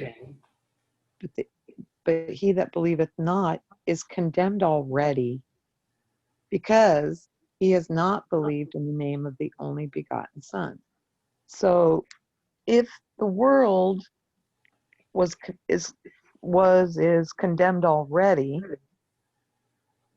why Well, why which isn't definition of that world, judgment? which I mean, definition of world are you going with? The full preterism view of world, or the 21st century view of world, or the 17th century of world? I mean, there's different ways to look at that scripture too, right? Because it says well, world. I know, and that's what I thought too. I was like, well, I should look that word up and see, because the King James just says world, world, world, when sometimes it's talking about an age. or So I land. don't know. What Or is, Yeah, that's the word yeah. cosmos. okay, so that would be the world. Yeah, like the universe. Okay, because that's what I tended to believe. Yeah, I mean that passage right there literally is going over like saving, eternal life, and then not eternal life. And the only way And to then, get that is to believe on the Son. That's okay, how you have so eternal life. would you say, like the Book of Revelation, okay, the wrath, and all this bad stuff's going to happen to or even Israel, 80, 70. Um, why, if Jesus says he didn't come to condemn the world, but they're condemned already, why bring the wrath and the destruction if the people's souls and they've chosen and they're condemned? Well, they're going to die. Why not just let the people die and they have their eternal death? They're just Yeah. gone. No life, no resurrection from the grave for them or whatever. Why would God feel the need to come back and like bring fire and destruction and death and I don't know. Maybe that But what was an is justice? explanation. If I God is mean, just, like I'm just thinking because I look at this crazy that's going on in the world right now, the get rid of the police, really? Well, then where would justice be? Right, but Cindy, remember what I was saying? I was saying, remember, everybody was like, "Oh, Rome did all right," and then I was like, Vesuvius, But right? then Rome got Vesuvius punished. might have been the judgment, but it came how long after? Right. Exactly. What I was going to Mhm. say is, what if the the way of God coming back, riding on a cloud, doing all this destruction thing, is man's explanation or it's man's viewpoint, whereas Jesus is really talking about, look, you're doomed because this mountain is going to erupt, And you're you doing know, it to yourself and you're doing it to yourself, and you're going to stay here, and this place is going to be in fire and brimstone because shortly. you rejected me. So, Not, yeah. right, but well, then what's through to man's fulfill the eyes, prophecy look, too? because then if you don't reject the description of God's attributes as hyperbole and you believe those to be correct, then you have to look at Genesis chapter 9, where God says, well, I will write up, I will place a bow up in the sky to remind me of the covenant that I've made with the earth. Well, how does an all knowing, non forgetting, all present, all powerful God possibly And isn't need he a all divine loving? post-it note up in the heavens? So I mean, we do look at that, right? So we see that as, well, that story, even though it's told as God saying these things, it's told through the eyes of man. So maybe the destruction and the doom is also told through the eyes of man. Um, but yet it was really something that was just a little bit more plain down to earth. I don't know. Right. I get that. I was thinking more like, I was thinking like this, like as a parent, okay, I'm going to warn my children about certain things. I'm going to say, don't, don't start drinking booze, because it's gonna lead you down a path of destruction. If you start down that path, if you drink booze, you're gonna bring, destruction's gonna come upon you. And then they rebel against, and they're like, I don't care what mom's, we're gonna drink and party it up. And then, you know chaos happens, drunk driving, whatever, or just years of drinking, alcoholism ruins your life and steals your life. And so did I do it to him? What was that, the wrath of mom? Or is that just because of their rebellion and that they didn't want to listen? Like Jesus said, And okay, this you was don't receive early. me. So This destruction's going to come upon you And this was because it's a early fact. superstitious men, right? Who believed in all sorts of things that we don't believe in now. And so maybe they thought, well, this is what God would do. He will be the one to come down and condemn us, where that may not necessarily have been what the core of the message was. The core of the message is you're going to destroy yourselves if you're on this path. That's the way James Brayshaw actually believes it as well. He takes a more liberal view of like the Old Testament as well too. He says that God did not say go kill every man, woman, child, and animal, but that was man's placing those words in God's mouth, saying this is what we need to do because God is on our side. So it's funny, James Brayshaw does sort of, entertain that idea as well. He's the one that believes that, Satan is Christianity's other God and that there are no demons or angels or things like that. So, you know, anyway, we've talked about him a little bit before. Albert knows him. Maybe that's the guy that Matthew told me to go, because I listened to some videos of somebody. I don't know that I agreed with everything, but yeah. But it's funny today, of all days, of all times, we've got so much information at our fingertips, and we just get bombarded with information. So today is not the day to be distracted for sure. And looking at the news and what's going on now and all this nonsense is, I think, a major distraction. So, we've got farther, more interesting things that we can look into. But, there is a Chinese curse that says, may you live in interesting times. That's actually considered a curse. Yeah, because it's information. It doesn't mean it's truth. It's just a bunch of information. And if they're hiding information, if the Vatican has hidden knowledge, Yeah, why does the Vatican not open up their library and say, this is all we have? We'll be honest. Why did they burn the Alexandrian library? They want to destroy all this. Why did they burn? burn? Can't know. Why did they? Why is there this cover up through the ages? Because it would show that they're a false church. Amen. That what they teach is false. I was talking to a guy the other day. He doesn't, not really a believer, but we were talking about, the Catholic Church, and I was saying, the way that they do their worship, the popes, the saints, that's not biblical Christianity.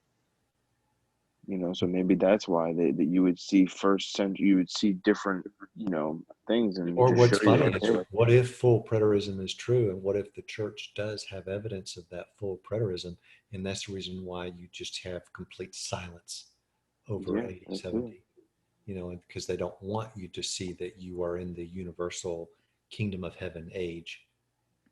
Yeah, that's kind of what Albert said last night. Yeah, what if what they're trying to do is just keep playing it out so that we believe this lie when But all really lies we're just believing the lie. We need to stop believing the lie. You cannot perpetually continue a lie. All lies come to an end. That's a universal principle. So whenever it takes place, it will take place. Just have faith in that.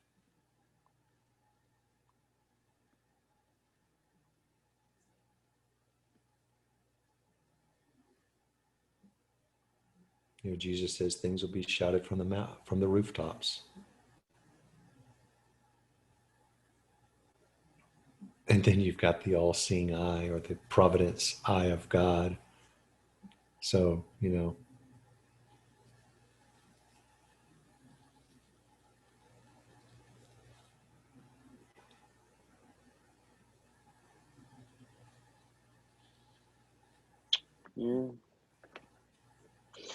But yeah, I'm gonna probably hit the hay now. You guys have a glad you came on. Yeah. Good night, Terry. Yep. Good night. God bless. Still early. On the West Coast, it's early. Yeah, it's after 1:00 here in the East Coast.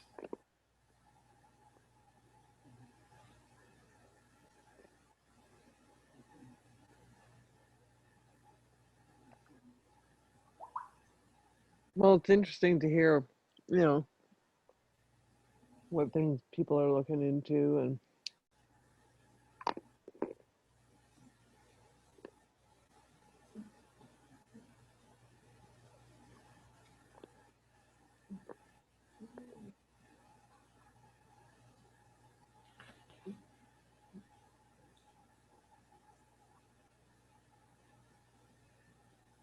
You know, it's funny. I was looking at the Epic of Gilgamesh this morning, and then my mother's like, "Could you turn it on something else?" And I'm like, "Oh, rats!" And so I turn it on the Andy Griffith Show and watch 2 episodes of that until she falls asleep, and then I turn it back to the Epic of Gilgamesh and then watch the whole thing. You, That's you so sound funny. like my husband.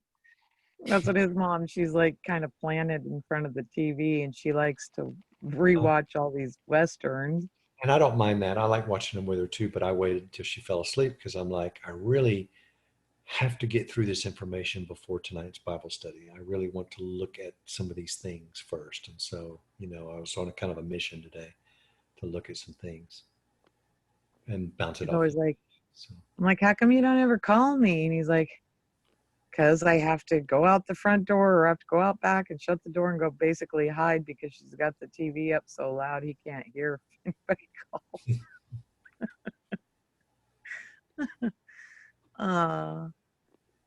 What good boys taking care of their mamas? I think there'll be extra jewels in your crown.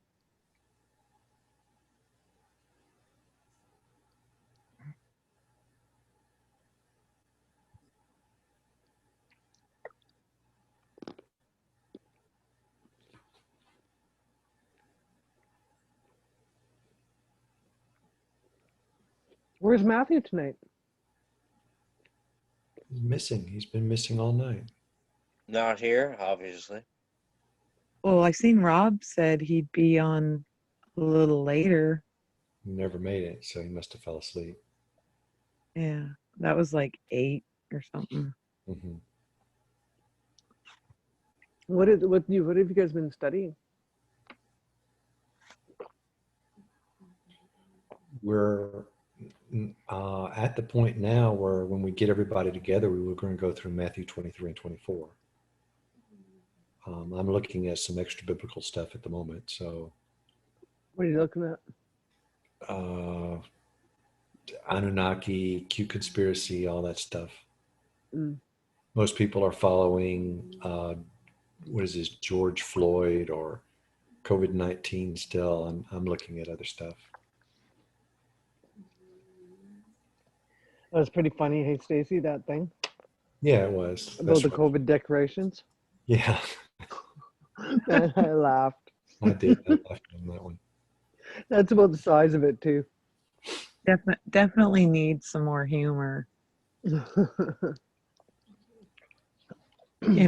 want to suck us in to be like doom and gloom and doom and here's some more doom and gloom.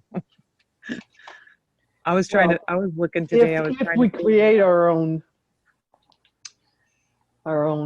universe by the words that we speak, the negativeness that comes out of everybody's mouth is. Well, I want to know who was talking about COVID-19 then. Huh? I don't recall ever talking about COVID-19, and What, yet here I'm tonight? being affected by it. So. Tonight? You're the one that brought it up. Me? Mm-hmm. Don't you remember you were talking about funerals?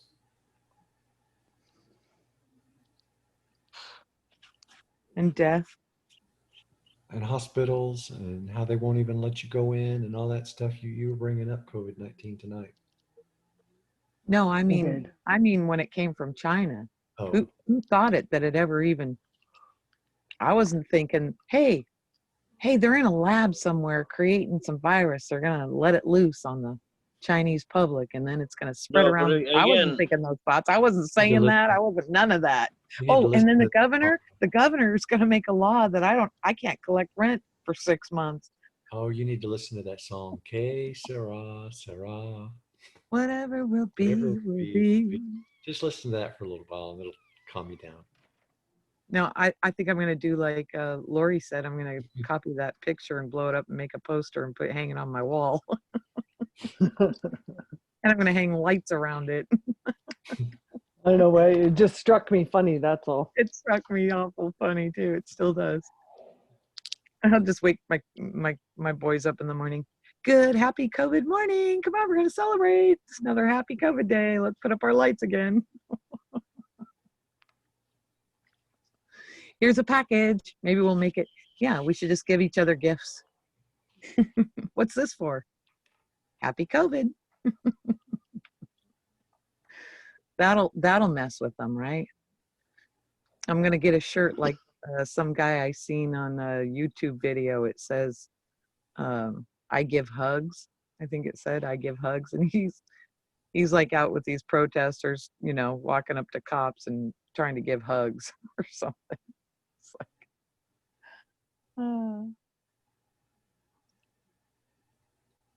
instead of dropping off bricks on every corner, maybe we should go drop off some What was the nice bricks things. thing? What was that about? They're all over the place. I know In what wire what's cages, rocks. I Now it's haven't. rocks.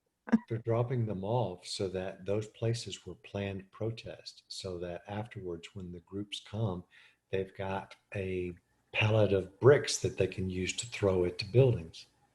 Yeah, and they have wire cages full of rocks now, and they line them up down the streets. Yeah, where they're going to be protesting, and somebody will come by and with their wire cutters and break it open, and Oh, and some gal on a YouTube, her and I don't know if it was her daughter or what. They were out in the street cleaning up after rioters came through, and they found plastic water bottles full of gasoline hiding in bushes and stuff around their house, because I don't know, maybe they lived on a more of a main street or something. It's like, wow. Doesn't sound like Yeah, you a guys are just loving group. the world spectacle right now. Hey. I'm just glad that they've not come up with the idea of filling up glass bottles with bleach and ammonia together so that they can bust them, because that would make a dangerous gas that would make a lot of people sick or dead. I tried to do that to my kid. I had some bleach in the toilet.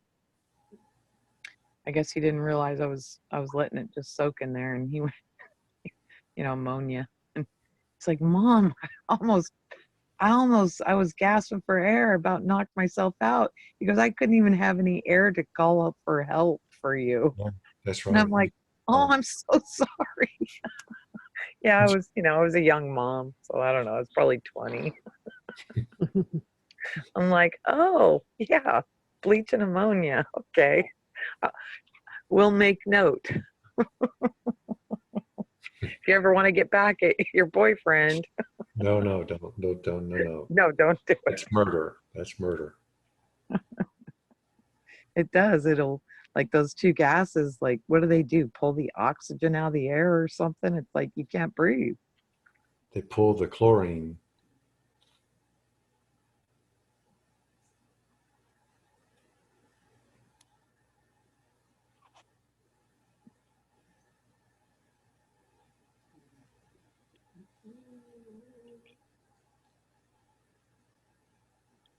But like I said, I've been studying the rise and fall of different nations, and each nation thought that they were going to go on perpetually, and then there's a decline, there's rebellion, dissent, chaos, and then they get overthrown or go into disarray, and then another nation pops up, or they'll split up, and then someone will come along and they'll be like the second coming, so to speak, motif, and they'll come in, reunite, and then it'll be another nation. So nations rise and fall, and Yeah, well, who does that?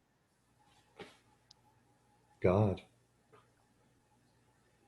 You mean Yod Hey Vav Hey?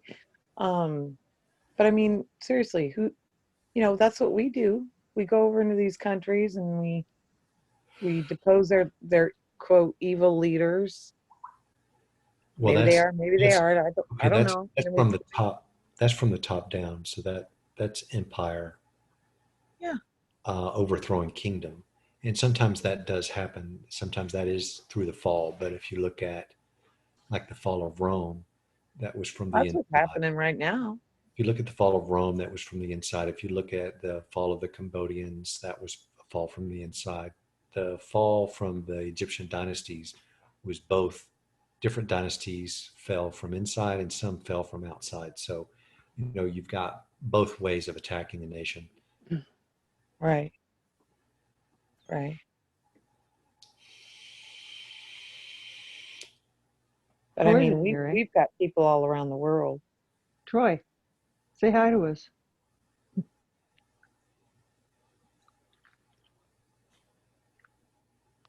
Has David shown back up lately? No, no, David hasn't shown up at all. I doubt he'll show. We're all a bunch of heretics. I know. I wonder what he'd think about hearing all this tonight. Oh my gosh. Oh boy. Well, I can tell you, if you've been indoctrinated good enough, you would never even entertain anything like this, No. And that's where I used to be. let alone talk about it. Yeah. Right. They say a rigid reed breaks in the wind, but a flexible one just bends and then can straighten back up. So I want to not be rigid where I break. I want to be flexible. I decided, let's see, if I have, if I say something to my family, I'm like, blah, blah, blah, blah, blah. And they're like, nuh-uh, no way, Mom. That's not true at all. Oh, can you prove it? Show me this, show me that. I'm like, sure, I have no problem. Here's proof, here's evidence. I mean, I don't get offended if my kids, or people want to question me. I, um, I don't bring down the wrath of Sandy on their heads. So I thought, if I can respond that way and just go, sure, I'll open my books. Here, you want to look. The IRS wants to come to my house, see if I'm paying my taxes, or here, go ahead, open up. I'm not lying. Look, right? There's two things Why going. why would God be different? If I went, Lord, here's something I'm questioning, or I'm looking at, or here's some history. Is this history true? Is this true over here? Are these people liars? Is this the truth? How's this work? I don't think he's offended. I think he's much bigger than that. I think he Right. can I say, agree. yeah. So I finally, when I got comfortable enough to just realize that, I don't have to be fearful of questioning the God that I love, because if I know in my heart that I love him, then he knows it too. He's the one who put the love there, you know. So why would he be upset? If he knows my mind, he knows how it's confusing to you know, look, are we indoctrinated? Yeah. Are there false religions? Yeah. Are there spooks out in the world and strange George Floyd happenings? And, are there people that do worship the devil? Well, apparently. I mean, it's hard to fathom, but, it's like, wow. It is some hard to believe stuff that goes on. There's definitely a spiritual realm. What that looks like and what the details are of that, I don't know. But ancient man seemed to know that. We tend to like to try to forget it nowadays, like it doesn't exist. But there is some spiritual realm of something.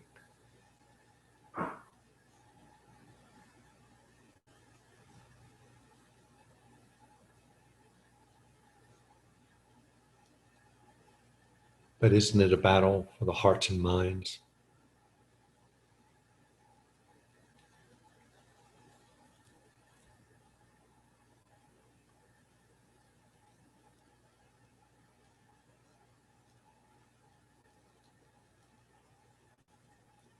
And the other day I was looking at videos, music videos, which I really hate doing those types of studies, but I look at music videos and try to look at the lyrics and see what they're doing. And there's a lot of predictions that are going on in some of these videos.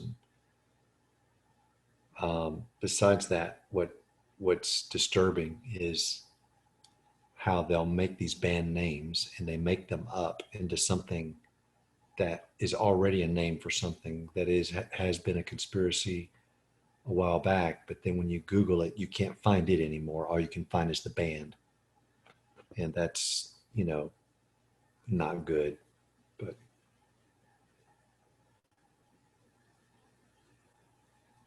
Yeah, want to find out about somebody who used to run lots of drugs named Rick Ross? Nope, sorry, that's a rapper. Oh, you wanna learn about? or you want to know what Foo Fighters are, right? Yeah, Foo Fighters? Oh no, sorry, that's a band. Or the Children of Moo. Yeah, any kind of thing like that. Anything. So many things.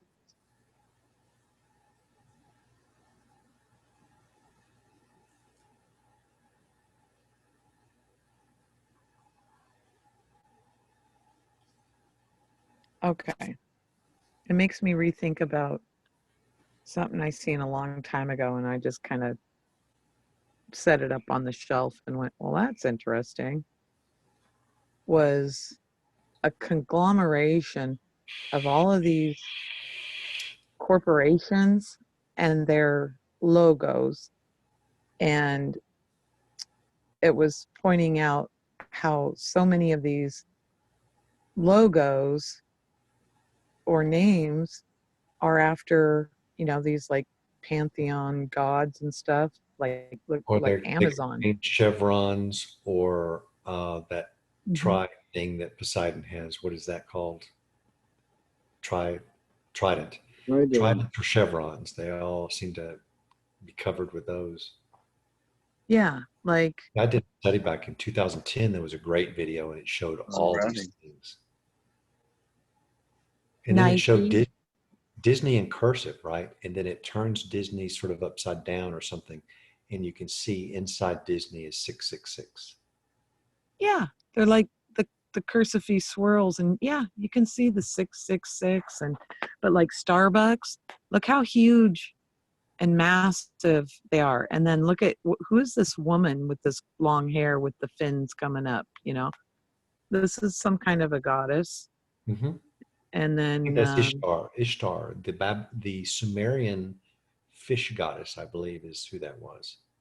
okay, and then I've noticed like on a lot of these films and other businesses too have like lucid, lucid, lucis trust.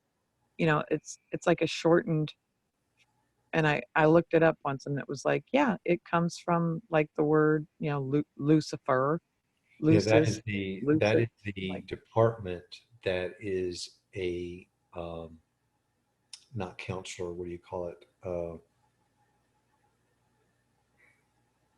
Con, Not consolidator. What do you call a group that you look to for advice?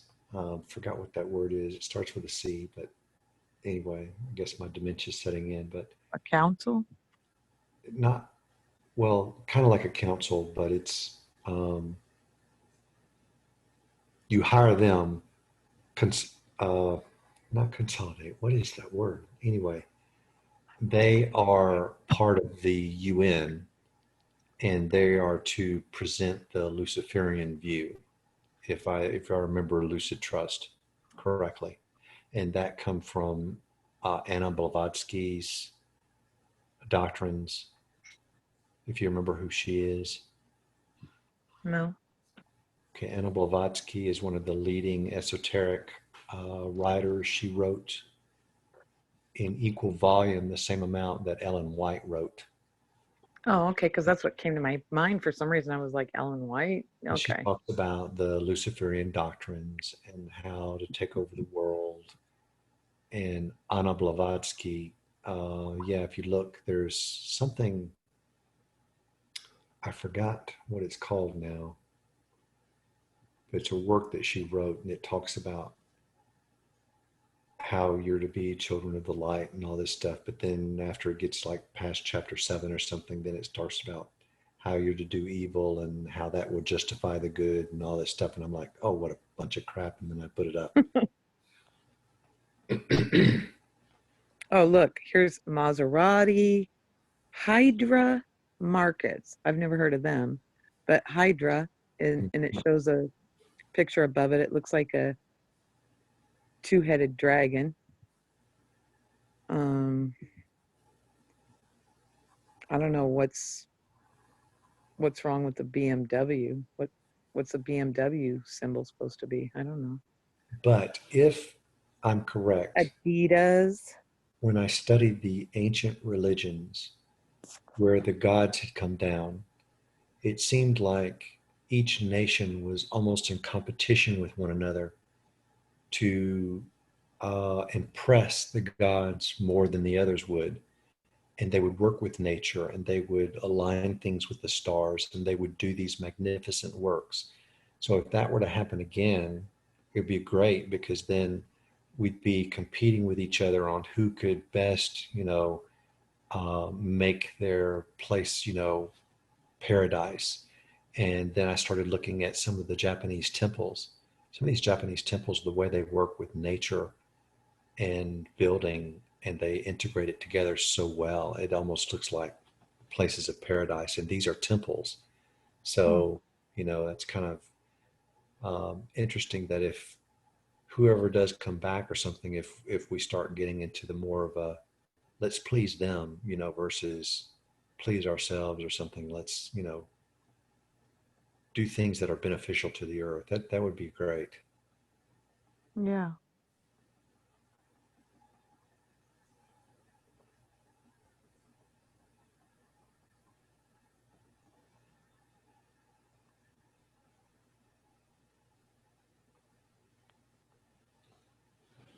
But Hollywood is definitely playing a role.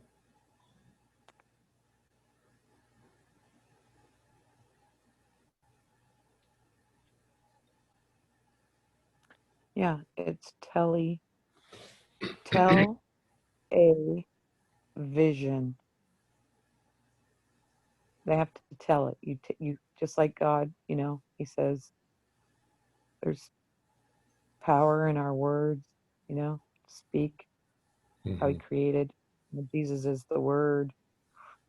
Okay, our words don't just have meaning, but they create, if you want to believe that, they can create your world, your life, right?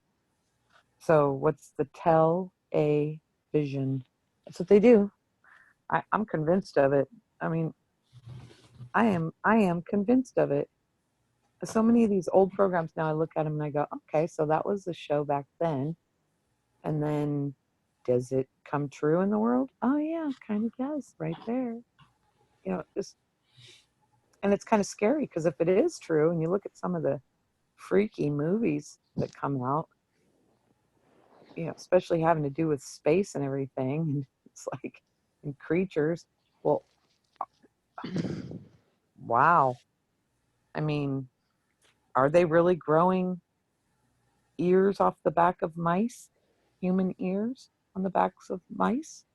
I guess so. If they can do that, are they really growing human livers inside of sheep? I heard in Canada they're already cloning people. Yeah, supposedly they want to do what you were saying earlier. And some conspiracy theorists, would suggest that they've been doing it since what, the 40s or 60s. Been working on you. You can lay somebody and spin them as they look at a spinning thing and disconnect their spirit from their body. Well, they're trying to figure out how to capture that spirit and put it into a artificial intelligence. There's people out there that say that's the whole goal, is to insert artificial intelligence into us. So we basically are like little Microsoft programs, and it just seems like the technology is almost here. Wearable wearable stuff. Why Well, why not just, we have nanotechnology. why couldn't it just be in our literal body? You know, I mean, they do amazing things for people's hearing. They can make people hear again, see better. It's it's strange. I almost think that what is it called? Transhumanism. Mm-hmm. Yeah, Humanism. yeah. So you watch some Hollywood movies on transhumanism. Well, if they're telling a vision, and then go Google and see if you can find some legitimate, companies that are out there, like they're just boldly saying what they're doing, what their goals are. Trace Act is kind of scary to me. Microsoft's body activity data and cryptocurrency. It's like, wow, I don't know. It's funny that Microsoft called its operating system Windows.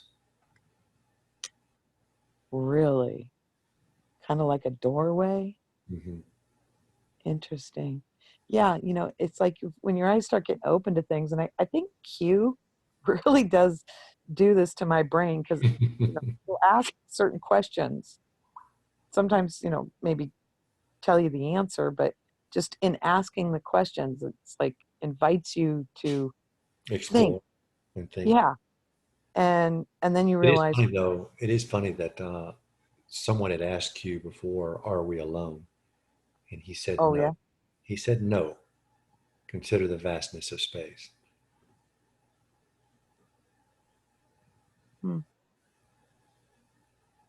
Well, So, how we're does not that work? alone. How does that Uh, work with Christianity? Is the I'm God of the fine with it. Bible their God too, or are they that God of the Bible, or what? How does that work? Because Babylon 5, that series, they had all these different aliens that come together on a space station, and they're like, well, each planet has sort of their own deities, and yet these were ancient aliens that had come and sort of tried to direct them into certain pathways, and they got caught up in a war between ancients and stuff. But that's kind of like the idea that is being promoted in the History Channel and the Learning Channel and all that stuff right now. Anyway, why are they promoting that? Mhm.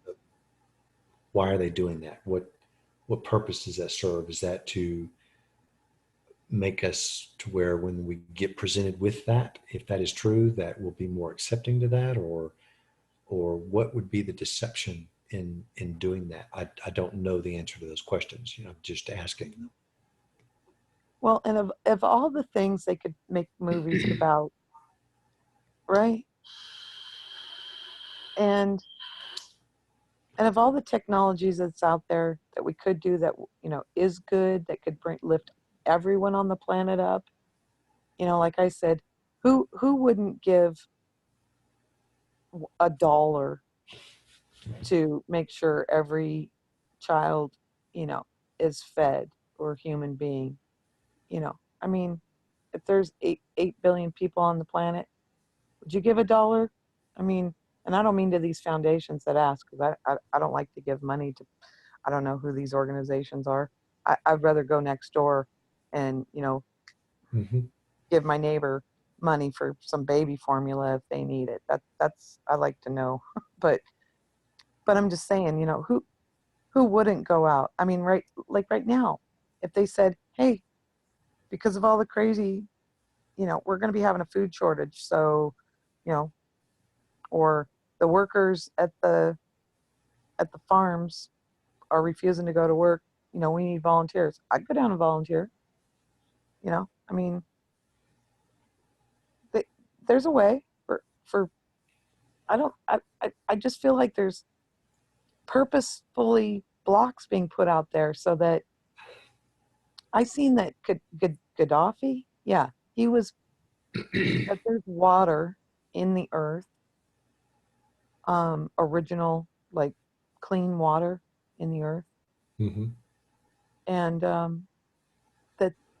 that he was digging and they were and put pipes all across this desert, clear out to somewhere to so, and they would have endless water source.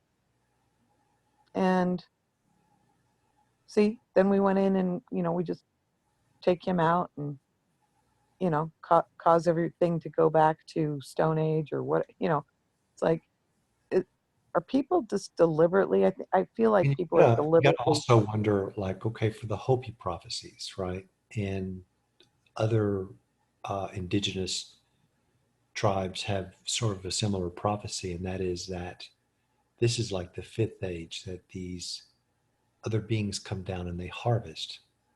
They harvest our technology, they harvest everything, and then we start back over at the Stone Age again. Oh, you mean And like the so if Hopi you're Indian? thinking of like what Jesus is talking about, a garden and a harvest, well, no respectable farmer will plant a harvest and then reap it and then that's it. You continually every year or every season plant your crops and you harvest them. And apparently, I don't know whether these star children of the Hopis, if maybe they are not creative and they can't think of their own stuff and they use us to be able to harvest technology or something. I don't know.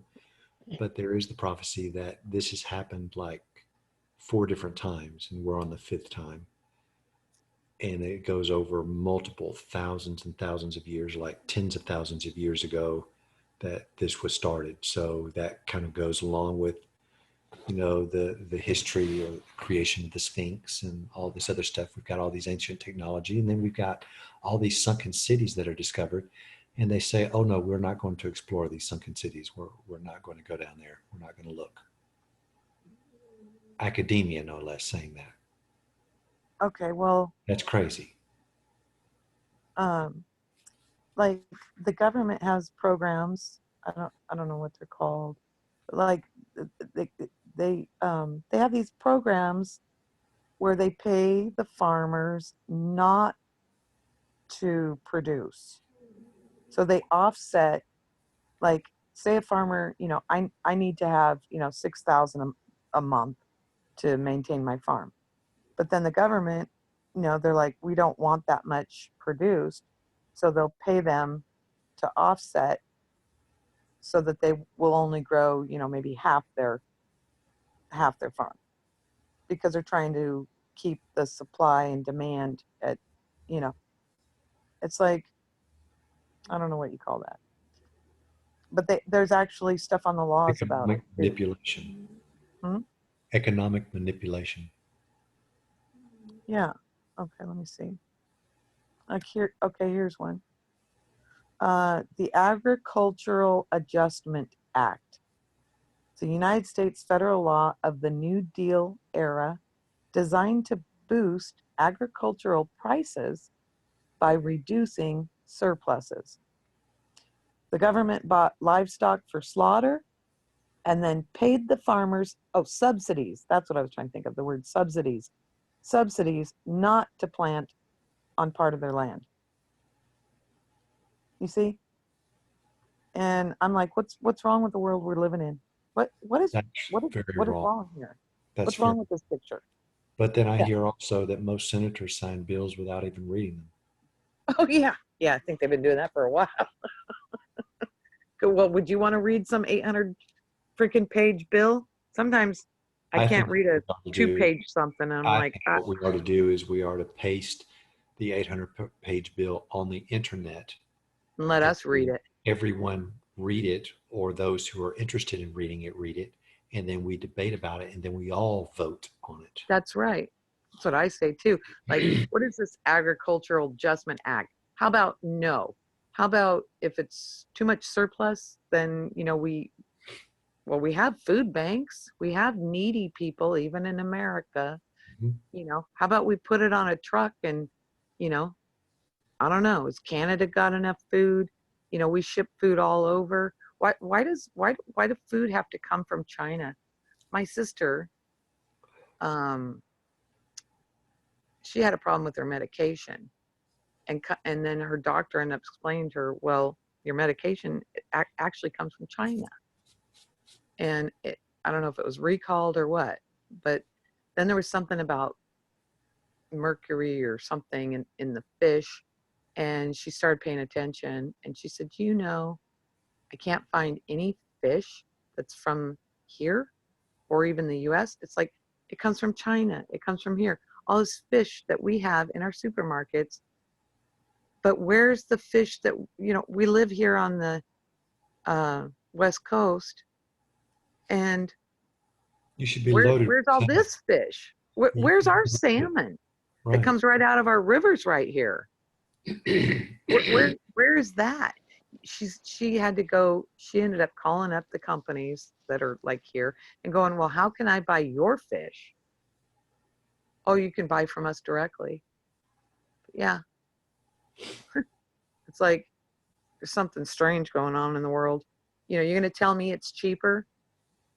You're going to tell me it costs less and it's more efficient.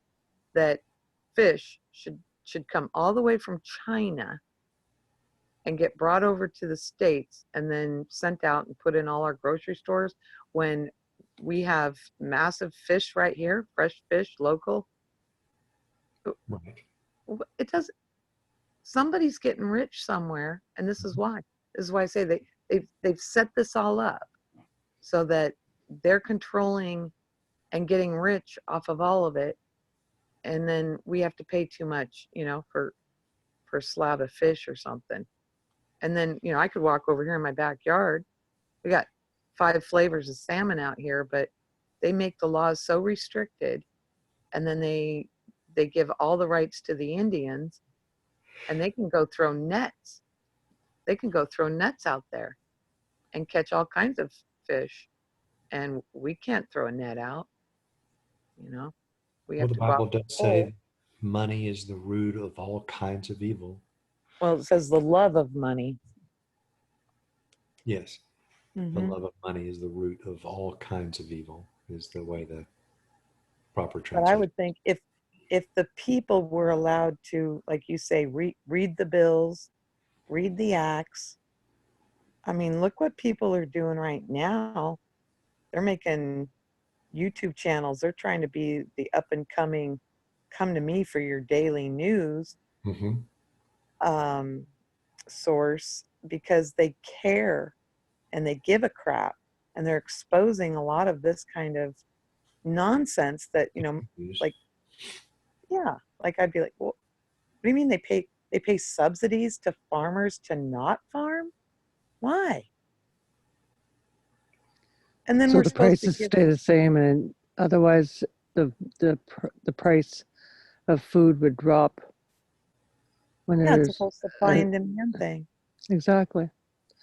Yeah, well, what's the matter with the price of food dropping? Well, Yeah, right. Well, you know how we that might be goes. able to afford our mortgage if that happened. What is wrong with the price of food dropping, and what is wrong with shipping it to, you know, wherever these countries are that are war torn, and probably because we went there and tore them up. I don't know. Just it doesn't make sense. I think there's better answers. You know, I don't know what they are, but The first place the U.S. government goes when they bomb places is they bomb the electrical places, the electric companies, and the schools. on the what? Schools. Ew. That's what they did in Iraq. Yep. Oh, so Million the kids. You're over without power. millions of people without hydro. Without power, Yeah. and you're without education.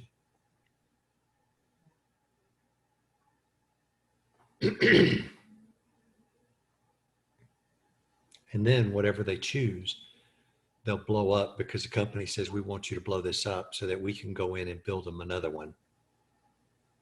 Mm-hmm. Yeah, who somebody, I don't know if it was one of our presidents or if it was actually a book that was written, but it's War is a Racket. And it is. I think Follow it the is. money. Follow the money.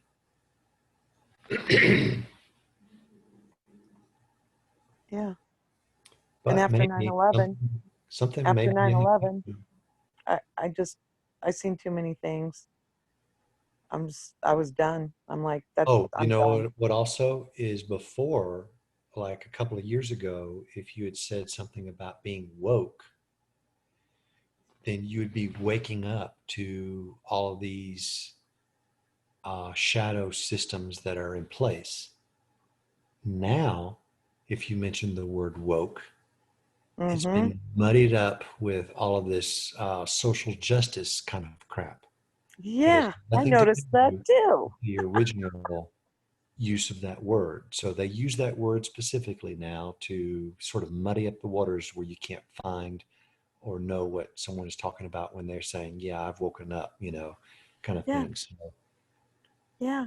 But it seems to me like they're acting in desperation now. And so if I'm to take cue at their word, then something is Panic, um, panic, panic. they cannot stop, and it'll be beneficial for us all. So maybe that will happen.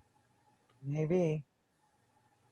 Yeah, I mean, I said, you know what? I have to hope in something because if if that's not the case and it's just a big another scam to enslave us all, then we're all enslaved anyway. I mean, either way we lose, so I got to hope in something.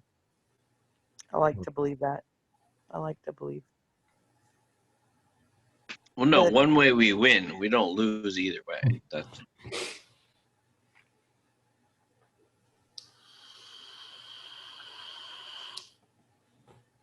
well, I think it's dangerous to think of things like, oh, America, like the, too big to fail kind of scenarios. It's like, don't ever get bigger than your britches. Mhm. That's what my mom taught me, you know. And if just because you're America, don't be proud and haughty. Don't think you're too big or good or whatever that you can't be brought down. You know, God can bring down whoever he needs to bring down, I suppose. Remember, the Titanic was so big that God couldn't even sink it. Did you know that was purposely sunk? Because you ever looked into who was on that boat and they wanted Yeah. him dead? Yeah. There's conspiracy theories all over that story too. Mhm. I'm like, That's right. wow. Is anything sacred? I tell you. Can we just have a natural and an honest to God natural disaster happen? Can can there just be, a boat sank because a boat sank?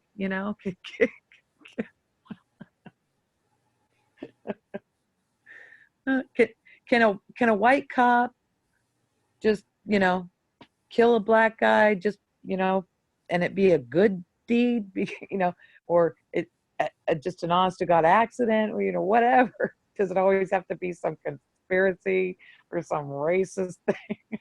Mhm. Oh, huh.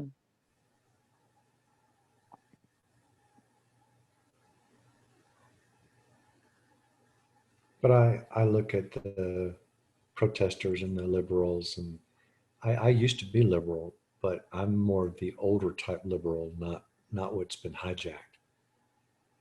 And so that would make me today a conservative, and most of those liberals are conservatives now. But I tend to look at, the Vedic scriptures talk about everybody plays their part, and it all works out in the end. The what scripture? The Vedic, Vedic, Oh, that's the okay. ancient Indian scriptures that I are never heard them. I thought they were books. tens of So are they thousands like of years old. holy scriptures to them? Yeah, like the Bhagavad Gita, Mm-hmm. Those are it's considered like, holy scriptures. Yeah. mm, And they say they're tens of thousands of years old. And they talk about people in the sky as well. So it's kind of interesting that they also do that. But they talk about everybody plays their part, and you just go with the flow and do your part, do what's been allotted to you, and do it faithfully. And, so I think everything will work out in the end. But I am somewhat have a Calvinist streak in me anyway, and I think it all works out in the plan of God. So, regardless, I had multiple coping mechanisms in order for, troubling times and stuff. So Me too. I don't go under my bed and freak out like people that I had seen, like when 9/11 took place and everything. They were like freaking out. They canceled class. And the professor came and said, I can't teach today. I can't teach. Class is canceled. And then they end up closing the whole school down and everything because someone was attacked hundreds and hundreds of miles away from here. You want to know my coping mechanism? It's what?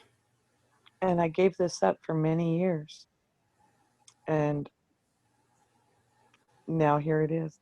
Top ramen and ice cream. Yeah, just go have a bowl of ice cream. I learned that from Nancy Pelosi. Mm-hmm. But now I'm gonna have to get some lights put up too. I'm gonna have my ice cream and my COVID-19 lights. I've been trying to stay away from sugar, but like today I had a lot of sugar. But I normally go days without eating. So um, You go days without eating mhm. for on purpose, like for fasting. I'm just not hungry. And so I'm like, why bother? It's probably poisonous You're anyway. depressed. That's what I do sometimes too. I get so depressed, and then you lose like a bit of energy, and it just like I don't even care. I'm not even hungry anyway. I mean, I fix my mother food every day. I could easily fix myself some food too, but I'm just not hungry. And Mhm. I might snack on something, but normally I'll go like without eating. And I'm like, wow, this is great for me. I'm losing some weight. I'm getting Well, back to the size that I love. you're not losing too much weight, are you? That was my next question. Are you losing too much weight? No, no, I'm not losing too much weight, but I am getting thinner. I can tell that. So I'm getting back to where I was before my arraignment, you know. Yeah, because we tend to do two things, huh? When it's either overeat and gain weight, like you just turn to food when you're depressed, or stop eating. But animals do that too. Mhm. When like one of our cats died, and the other one who was born out of the same litters, and so they grew up together from kittens. And I mean, they did everything together. They played outside. They, everything. Ate together. They were always together. One of them died, and he was so depressed. It became anorexic. Yeah, he quit eating, and we'd offer him, canned foods, different stuff, and he would do the bare minimum. But I think it's natural. Like we're probably meant to slow down and not eat. To maybe it helps us get well, because I mean he bounced back eventually. But Mhm. Mhm. I notice animals, when they don't want to eat either. They're like, no, my best friend's gone. I don't want to eat. It's morning. It's what it is. But you can also do, joyful. I mean, you can do fasting and prayer for good things. And why? Why do you think Jesus said, didn't he say like certain things must be fought through prayer and fasting? Like That's prayer it. alone wasn't But, enough. but that's a textual variant in there. Okay. In the King James, it does say prayer and fasting, but in the ESV and more modern translations, it doesn't say fasting. Oh, because I've always kind of wondered, like, why prayer and fasting? Is it, you know, to try to get your physical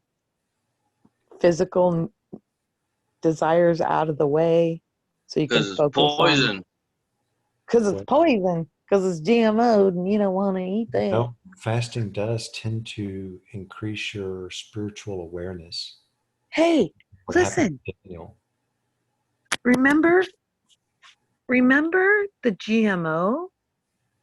Mhm. Remember all of this food getting like I don't know, mechanicalized. Bill Gates going to feed the world, and they're going to Monsanto. Monsanto's, going to take all our seeds and engineer them and tried to buy up all the seed companies, which I guess they do own a lot of the seeds, and modify them so they can patent them. And where did that? Look what happened there. What happened here? First of all, they put it on the voting ballots that whether or not to label the food GMO or something. Mm-hmm. And so all these ads came out like, oh, it's going to cost us so much money. And I don't know how they did it, but they spun it. And so the stupid people in Washington went, oh, no, I'm not going to vote for that. And it's like, wow, really? Bunch of idiots. Okay, so we don't get to know. So then guess what? Now we have the opposite labeling, that it's all natural, that it's non-GMO and all this. So it worked anyway. Mm-hmm. I mean, I think overall these rotten ideas, Just so you know, I think Monsanto owns like 98% of the soybean market. So if you buy soybeans, you are buying into Monsanto. and I quit eating soybeans. I'm like, oh, that's a soy-based product? No, thanks. Maybe that was why. Well, I hope they don't all own all the almond farms. That's another thing. They started cooking the almonds Mm-hmm. to keep vitamin B17, which is Mm-hmm. anti-cancerous. Yep. Oh, you do your homework. Yeah, I found that out too. I was like, wait a minute. They heat them up? Well, that destroys nutrients and stuff. But just so you know, The gas also. natural blackberries have vitamin B17. So you can still get it. Natural blackberries? Uh-huh. Oh. Yeah, I looked up on the government's website on apricot seeds. Because I heard that it was illegal to like buy them here or something because they contain the B17. And I thought, oh, that can't be true. Yeah, it's true. So you can't apparently buy them here. You have to buy them from someplace else and have them shipped here, I guess. Yeah, they got big warnings about how, it's poison. And weird. What about apricots? I mean, avocado seeds. Well, if you get any avocado seeds, you need to send them to Albert because he wants to experiment with them. Oh, okay. Do they have to be fresh or dried out?